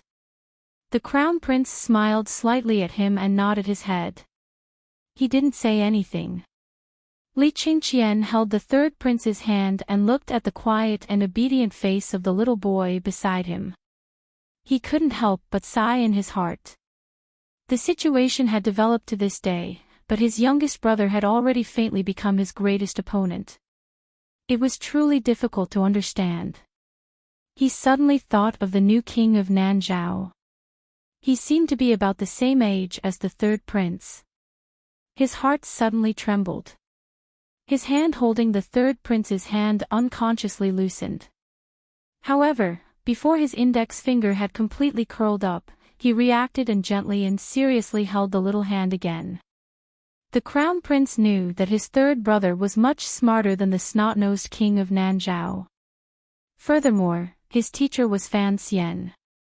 However, the 3rd prince's gaze as he looked at the crown prince appeared very calm. It far exceeded the calmness a child should have. Furthermore, there was not a trace of other emotions. A few of the dragon sons stood outside the city gates, each with their own thoughts. The crown prince lowered his head slightly and looked at the lonely shadows in the sunlight. He thought with some sadness that it seemed that father and son killing each other was unavoidable. Did brothers also have to hack at each other? The crown prince entered the palace, bowed, replied to the letter, kowtowed to the emperor, and returned to the palace. All of the procedures were as normal and smooth as the Ministry of Rites and the two temples had stipulated. There was not a single problem. At least, no one noticed that the emperor and the crown prince's expressions were the slightest bit abnormal. However, people noticed that the emperor seemed to be a bit tired and did not keep the crown prince in Taiji Palace to talk. It was completely unlike the expression a son who had not seen for nearly half a year should have when he returned home. He allowed the crown prince to return to the Eastern Palace. Led by eunuch Yao, the crown prince arrived outside the Eastern Palace. He raised his head to look at the Eastern Palace that had been repaired and couldn't help but sigh in shock. That day, he had burned down this beautiful and magnificent palace. It had only been a few months, but it had been repaired to its original state. It looked like his father really didn't want to make the matter too sensational. He suddenly stilled and turned his head to ask eunuch Yao, "I want to go pay my respects to the Empress Dowager later. Is that possible?" Eunuch Yao paused. He was responsible for escorting the crown prince back to the Eastern Palace. Naturally, he reported to the emperor to secretly monitor him. He had to ensure that the crown prince could only return to the palace. This was a disguised form of house arrest. However, the crown prince had suddenly asked and used such a reason. Eunuch Yao could not say anything. He laughed bitterly and slowly lowered his body. In a slightly sharp voice, he said, "Your Highness has scared me. You are the master. You want to go see the Empress Dowager. Why are you asking me?" The crown prince smiled bitterly and didn't say anything. He pushed open the main doors of the Eastern Palace. As he entered, he unconsciously glanced in the direction of Guangxin Palace. He knew that his aunt had already been imprisoned in a side courtyard of the royal palace and was being guarded by the people of the Overwatch Council. The Guangxin Palace that he was familiar with and yearned for was already empty, but he still couldn't resist greedily glancing in that direction. To the side, eunuch Yao carefully and inconspicuously watched the crown prince's expression. The crown prince acted as if he didn't exist and stared in that direction in a daze. He thought to himself, as people lived in this world, there were always so many demons. He didn't know who was possessed or who was crazy. He thought of the words his aunt had said, and his heart began to thump. Yes, people were crazy. The world was crazy. Everyone in the royal family had crazy genes. If he wanted to own the world, he had to be crazy to the end. Because of his craziness and self-control, he turned around again and smiled warmly at eunuch Yao. He then closed the main doors of the Eastern Palace. Logically, the act of closing the doors should be done by serving girls and eunuchs.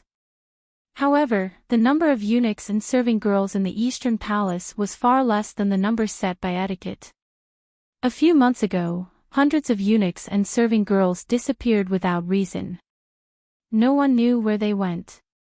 The crown prince knew they went underground.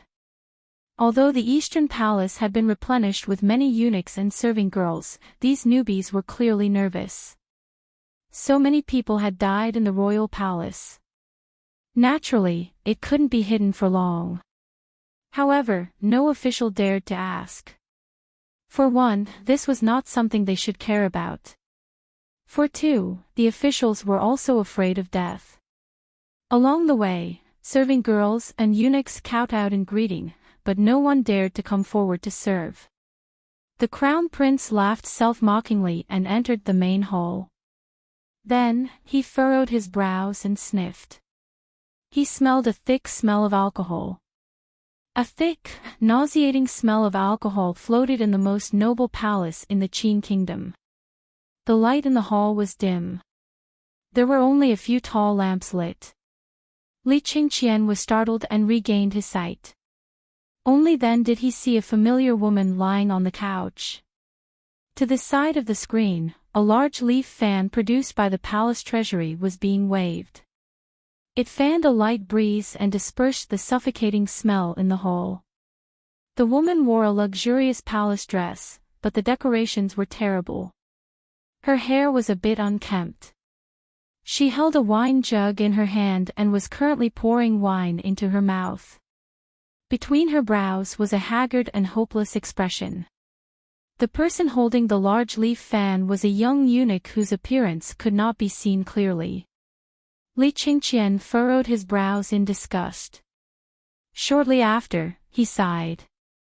A glimmer of gentleness and pity rose in his eyes as he walked forward. He knew why his mother had become like this.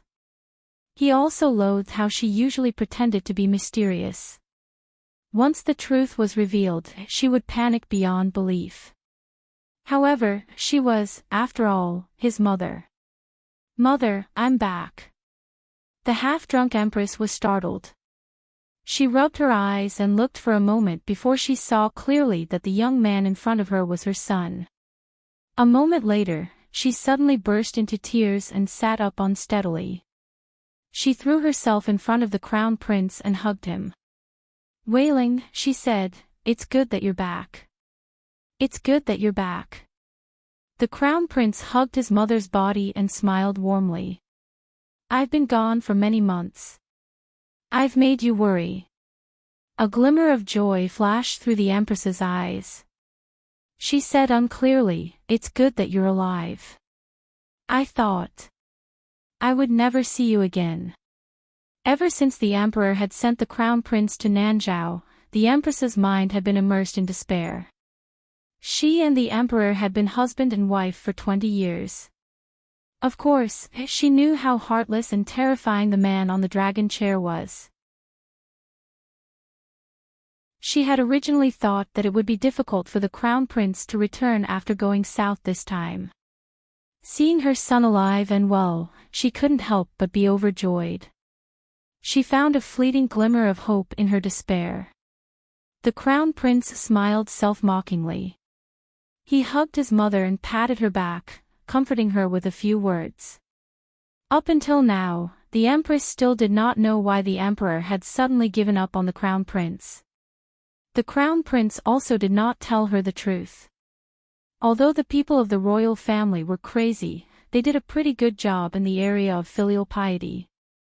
Thus, the crown prince did not plan on telling his mother how many dangers and difficulties he had encountered along the way. If it wasn't for someone secretly helping him, even if he could return alive, he would probably be bedridden and unable to rise again. Before long, the half-drunk empress gradually fell asleep in the crown prince's arms. The crown prince carried her to the bed and pulled over a thin embroidered towel. He waved his hand to stop the eunuch who was pulling the large leaf fan. He took out a round fan and began to carefully fan the empress. After fanning for a long time and confirming that his mother had fallen asleep, the crown prince threw down the round fan and sat by the bed in a daze. Burying his head deeply between his knees, he did not raise it for a long time. He raised his head. His face was slightly pale. His gaze drifted to the side. Looking at the only eunuch in this empty and lonely palace, he asked, "Has the empress often drunk these days?" "Yes." The young eunuch walked out of the shadows and knelt down respectfully. Looking at the eunuch's raised face, the crown prince was shocked. He immediately furrowed his brows and said with slight mockery, "There are over 100 people in the Eastern Palace. Now, only you are still alive." The eunuch was none other than the original head eunuch of the Eastern Palace, Hongzhu. A glimmer of guilt rose to Hongzhu's face. He lowered his head and didn't say anything. Up to this point, all of the servants in the Eastern Palace had been silenced by the emperor's edict. Only he was alive. This already explained all of the truth. Although Hongzhu had never told the emperor, he had told Fan Xian. All of this seemed to have started because of this, so the guilt on Hongzhu's face was not fake. During his days in the Eastern Palace, the empress and the crown prince had both treated him well, particularly the empress who had been especially warm to him. These days, he had been following the emperor's strict orders to secretly serve and monitor the empress. Seeing how the mother of the nation had gone from disappointment to despair, using alcohol day and night to numb herself, he couldn't help but feel a glimmer of pity in his heart. The crown prince looked at him calmly and suddenly smiled unhappily. He said to himself, "At the beginning, I thought you had offended Fan Xian, which was why father had sent you here. So, I had forgotten. In the end, you are someone from the royal study. Then, is the enmity between you and the Duke of Donbo real?" "It is real," Hongzhu lowered his head and replied. "However, I am a citizen of the Qin kingdom. Naturally, I will follow the emperor's orders." For some reason, the crown prince suddenly flew into a rage. Casually grabbing something beside him, he threw it over and cursed loudly, "You eunuch, how dare you call yourself a citizen?" The thing he threw out was the round fan he had fanned the empress with earlier. It floated lightly and didn't hit Hongzhu. Instead, it floated down beside Hongzhu and landed on the lapel of the eunuch's robes. The crown prince was afraid of waking up the empress and calmed his breathing with great difficulty. He looked at Hongzhu with a hateful gaze. "It looks like the emperor truly likes you. Knowing such a major matter, he still left you with your dog life." Hongzhu kowtowed twice and asked with some confusion, "Your Highness, what is it?" The crown prince came to his senses and was silent for a moment. He then suddenly said, "The Eastern Palace is not what it used to be. What are you still doing here?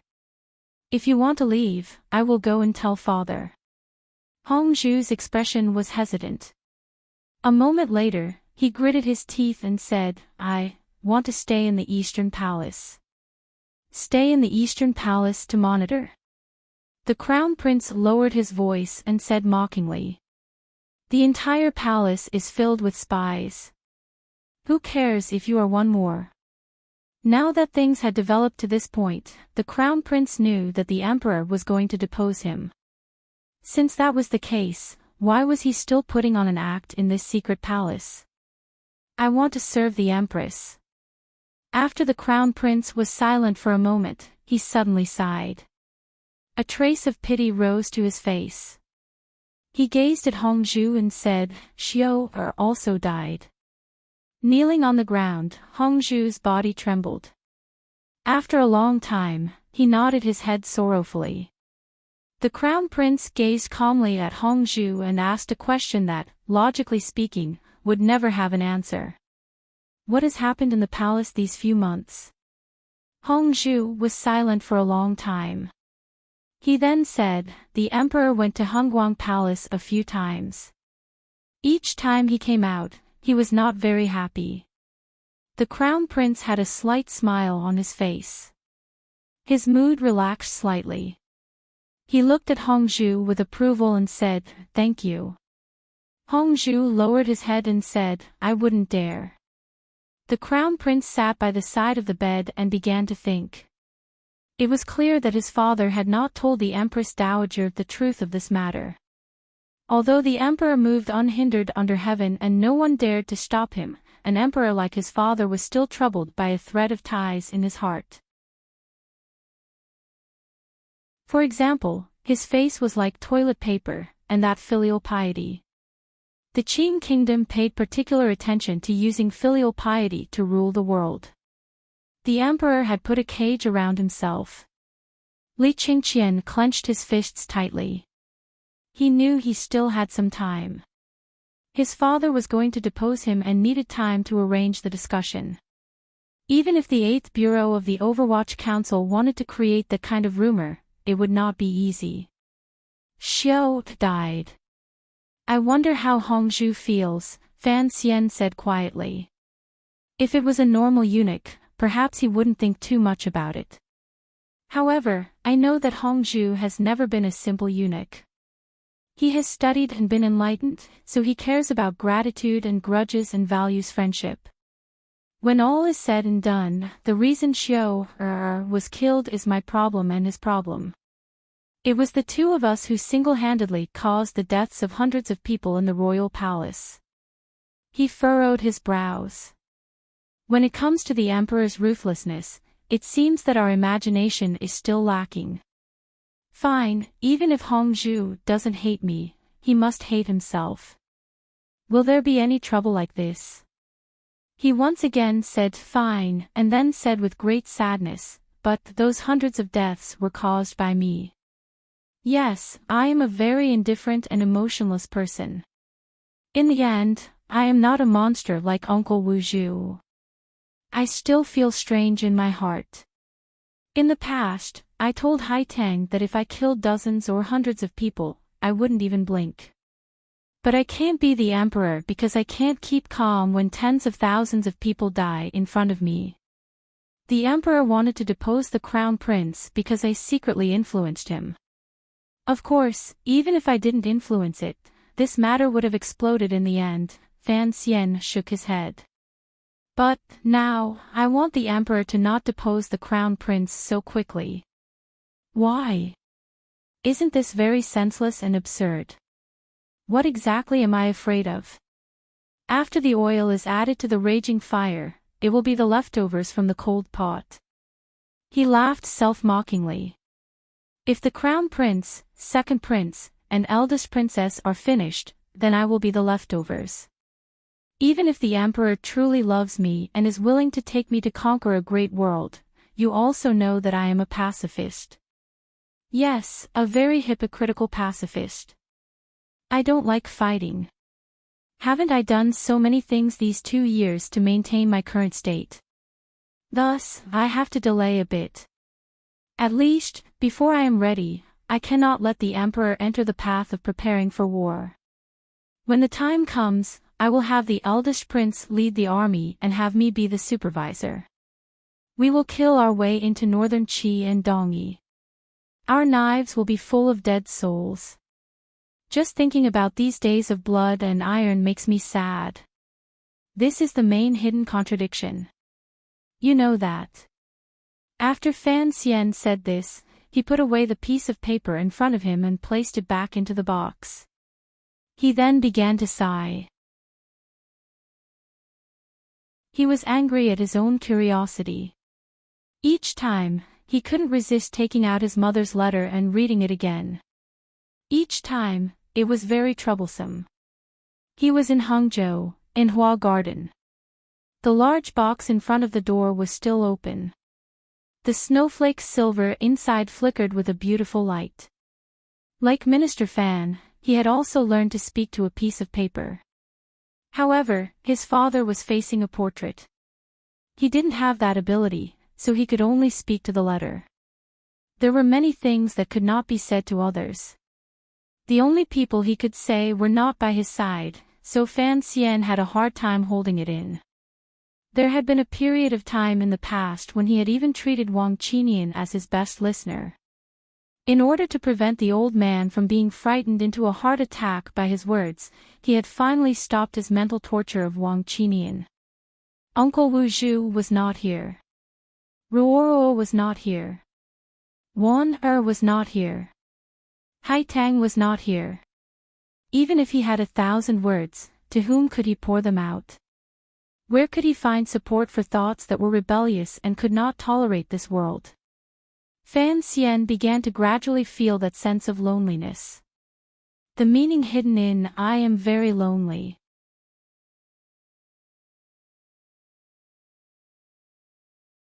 Chapter 5:16.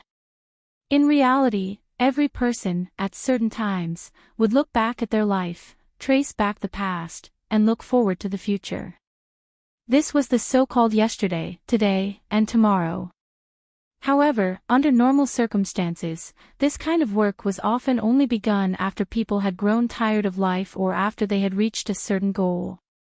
The most common model was an old man fishing beside the Wei River while sighing about how life was like the flowing water under one's feet, flowing east and never returning. Fan Xian was not Ku He. He did not have the hobby of fishing, and he was still young. However, his life had one more repetition than anyone else in this world. Calculating carefully, he should be a middle-aged man in his 30s, about to know his destiny. However, he was forced to stay in a beautiful, fragrant bag. The word forced was a bit pretentious, so let's not talk about it for now. However, he would still carry out some reflection. It was not holding a beautiful woman and lamenting that he did not work hard for the good and just cause of humanity. Rather, he was searching for clarity in a kind of chaos, trying to find his determination and clear goal again. The present him was a bit muddled. After being reborn, he had always been a person with a firm goal. On the cliff, he had once made 3 great wishes to Uncle Wu Zhu with the 3 representatives as the foundation. Up to now, the 3 great wishes had basically been fulfilled. However, there were few people who were as lustful as Fan Xian. The number of women by his side had never increased. The foundation of the 3 great wishes was to continue living. For the sake of this goal, he had always worked hard, tough, and cold-blooded. Furthermore, the hidden skill or additional attribute of the 3 great wishes was the life ideal he had spoken of to Minister Fan, a powerful official. Presently, in the Qin Kingdom and under heaven, Fan Xian could truly be called a powerful official. Wherever he went, no one disrespected him and no one did not fear him. However, it was truly like this. In the end, the young man who knew his destiny still became muddled. Was this really the life he wanted? He was walking alone on the road from Hua Garden to the Jiangnan governor's mansion. I seem to have ridden a wrong place yesterday, sorry. He lowered his head like a philosopher, but a few tiger guards followed behind him. There were also many Overwatch Council secret agents protecting him from the shadows on both sides of the street. Sir Fan Jr. Duke. Imperial Envoy. Commissioner. A string of names full of passion, flattery, and slight fear rang out from beside him. Fan Xian was startled and raised his head in astonishment. He found that he had already walked into the Jiangnan governor's manor. The officials of Jiangnan were standing on either side of him, looking at him with gazes full of affection and unspeakable passion and gentleness. It was as if the entire yamen, with his arrival, had suddenly been filled with countless fine horses that had eaten bad fodder, farting thunderously. Fan Xian unconsciously scratched his head, not minding that this action had lost some of his official prestige. He laughed self-mockingly, driving away all the metaphysical things that had surrounded his mind earlier. Yes, life did indeed need a goal, but perhaps it was too early for him to start doubting life. Newton didn't become a real swindler until he was old, while Xiao Ai spent the latter half of her life gnashing her teeth at the Unification Army. However, these 2 people were, after all, back to the basics. Who was she? In the end, he was still a commoner. He had to admit that he still enjoyed the benefits of vanity, power, money, and fame. As Fan Xian greeted the officials amiably, he walked toward the study of the governor's manor. He thought to himself that he was different from Yi Qingmei. It was best not to sprinkle the glory of idealism on himself. In this world, no, in all worlds, idealists were lonely and easy to die a violent death. Fan Xian could not accept either of these. It's better to be an honest official, he thought to himself. However, when he walked into Xue Qing's study and chatted with Xue Qing for a long time with his head lowered, he began to laugh at himself inside. Was being a powerful official something that could be done just because one wanted to? That would depend on whether or not the emperor allowed it. A muddle-headed and incompetent emperor could be controlled by a powerful official, but how could someone like the emperor give him such an opportunity? He had lived for over 30 years. How could he still be so naive and adorable? He stretched lazily and narrowed his eyes at Xue Qing, who was resting with his eyes closed. He cursed silently in his heart and opened his mouth to say, things like checking accounts can be left to the Ministry of Revenue. The palace treasury has always been managed by the Overwatch Council. Why did the Imperial Censorate suddenly get involved? Didn't the Imperial censors all go to prison a few months ago? Where did the Imperial censorate find so many people to check accounts? Even if there were enough people, those people who only know how to stick to their books would probably faint when they saw the numbers on the accounts. Sir Shui, you have to submit a memorial on this matter. Jiangnan is fine, yet some people have come. It is truly unbearable. Shui Qing smiled and cursed silently in his heart. The Ministry of Revenue was opened by your old man, the Overwatch Council was managed by you, and the palace treasury was sat on by you. What was there to check? Jingdo had long had objections to this matter. Now, the Hall of Governmental Affairs had come up with a new idea. They were afraid that you would steal everything from the palace treasury and sell it. However, Fan Xian had been in Jiangnan for a year and a half and worked well with Shui Qing. The two of them had a tacit understanding. Who knew how much Shui Qing had profited from him? These words could not be said clearly. After thinking for a bit, he said, "It's not impossible to have someone come to check, but you have a long-standing grudge with the Imperial censorate. If you have them investigate, who knows if they will use their power to avenge a personal grudge." These words could only ever be said in private by these high-ranking officials. Can they not be stopped? Do that old man Xu Wu and Hu the scholar have nothing better to do? In any case, there were no outsiders in the study, so Fan Xian spoke angrily. However, he knew that although it was the Hall of Governmental Affairs who had sent the letter, it was actually the Emperor's intention. Having him hold the palace treasury and Overwatch Council in one hand was, in the end, not a suitable method. He had mixed a handful of Hizongwei's sand into the Overwatch Council in Jingdo and had been suppressed to the point of not daring to breathe by Ping Ping. Fan Xian was wary of whether or not the Emperor did not believe his explanation regarding Zhaoshang Money House or was wary of his relationship with the Northern Qi people. As for the matter of smuggling, he didn't care much. The eldest princess had already been gone for a decade, and he had only earned a year's worth of profit. With the flip of his hand, he had sent so much silver to the national treasury. The Emperor would not be so stingy.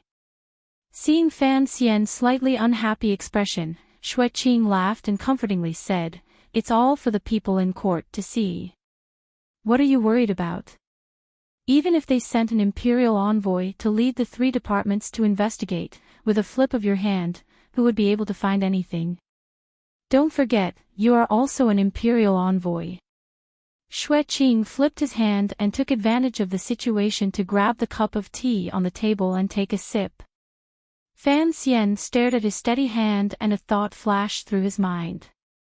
Shui Qing knew a little about the smuggling matter, but he didn't know the inside story, which was why he appeared so calm. If he knew that Fan Xian was secretly damaging the interests of the Qin kingdom, this old man would probably throw this cup of tea to the ground in shock.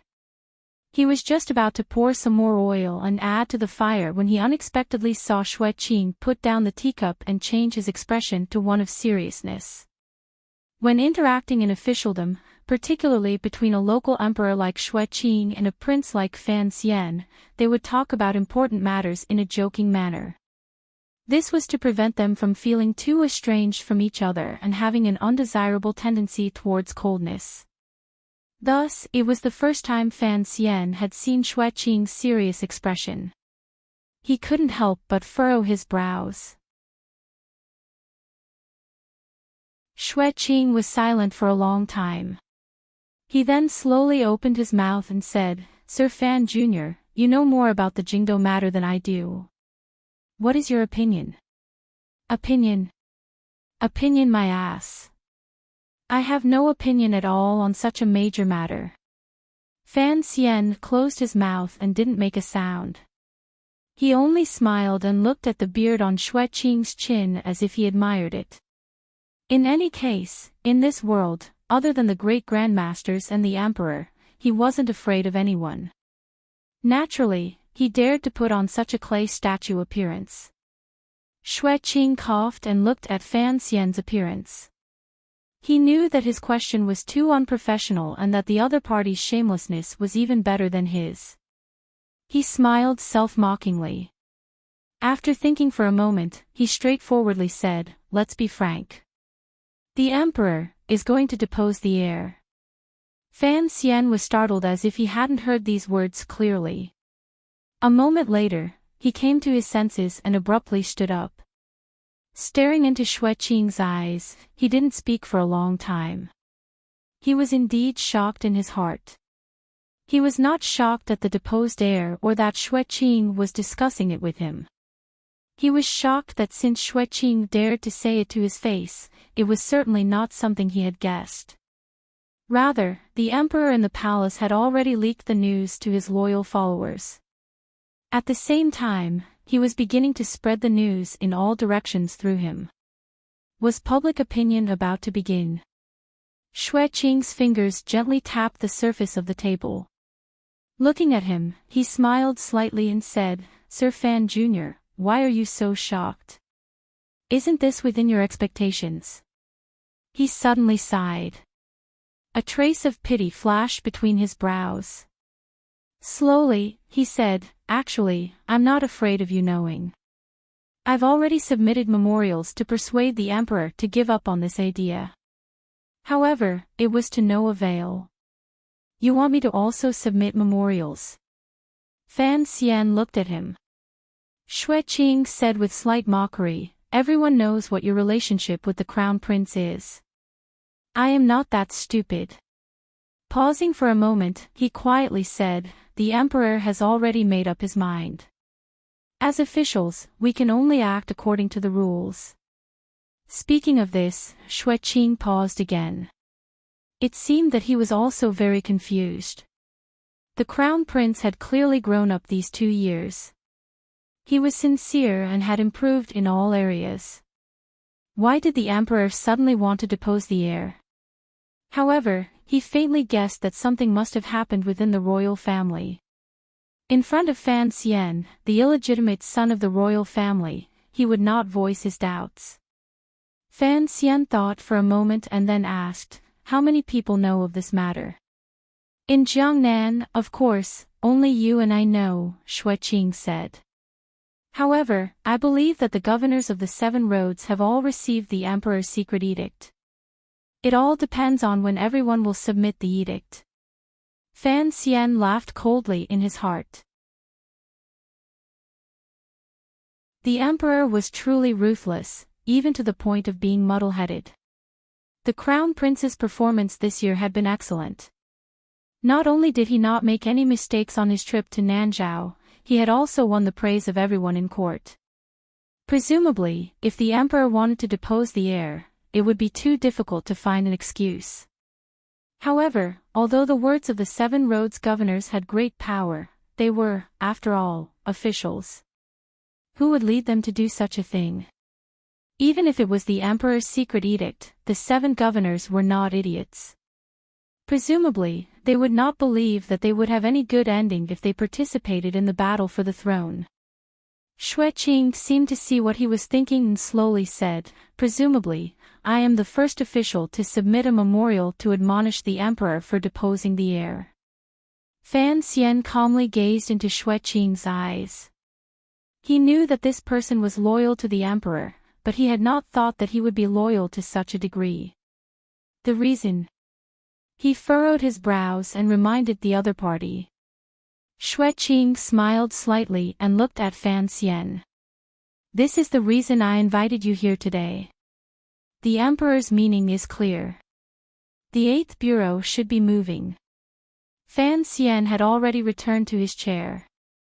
He tilted his head slightly and was lost in thought. To depose the heir, he had to use the 8th bureau of the Overwatch Council to start. Back in the day, many of the Crown Prince's weaknesses had fallen into the hands of the Internal Court and Overwatch Council. Additionally, there was the Jiangnan Ming family lawsuit regarding the battle for the legitimate eldest son's right to inheritance. No matter how one looked at this matter, if the emperor wanted to depose the Crown Prince, he should be the lackey. His expression was calm. It was impossible to see the agitation in his heart. A moment later, he said, the places are places, and Jingdo is Jingdo. If it is just these actions, the backlash from the court will be great. The scholars of the Hall of Governmental Affairs will not watch as the Crown Prince is deposed for no reason. What he said was the truth. The civil officials wholeheartedly worked for the Qin kingdom and sought stability. Regarding the emperor's seemingly absurd action, they would strongly oppose it. Who knew how many more strikes of the cane would ring out in court? In particular, the Overwatch Council cannot appear, Fan Xian said with his head lowered. Fan Xian lowered his head and said, it is not convenient for me to appear. The Overwatch Council is a secret agency. I have never been on good terms with the Crown Prince. If some words come out of my mouth, it will only have the opposite effect. Your words are reasonable.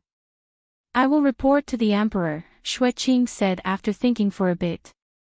Xueqing thought about it and then said, there is something His Majesty wants me to tell you.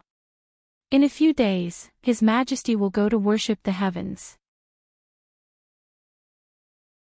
Fan Xian was surprised again. He furrowed his brows for a long time before he slowly understood. Although the way of ghosts and gods could not prevail in the Qin kingdom and was not as deeply rooted in the hearts of the people as northern Qi's Tianyi Dao, they still had great respect for the illusory temple. If the emperor could actually create some heavenly revelation, with public opinion attacking the crown prince first, the governors of the 7 roads sending in memorials, and then finding some officials to accuse the crown prince of being immoral and unfit to inherit the country, in the end, the emperor was put in a difficult position. He personally went to worship heaven in the temple and accepted heaven's order to depose the heir. What an absurd play, what a senseless trick. Fan Xian shook his head and asked, when? You're tuning in to the LoveLore Library YouTube channel. We're so grateful for your support and don't forget to subscribe to join us on this incredible journey through captivating stories. Your generosity through donations truly makes a world of difference, as it's the primary source of revenue that allows me to expand and enhance this channel for you. Thank you from the bottom of my heart for being a part of this adventure.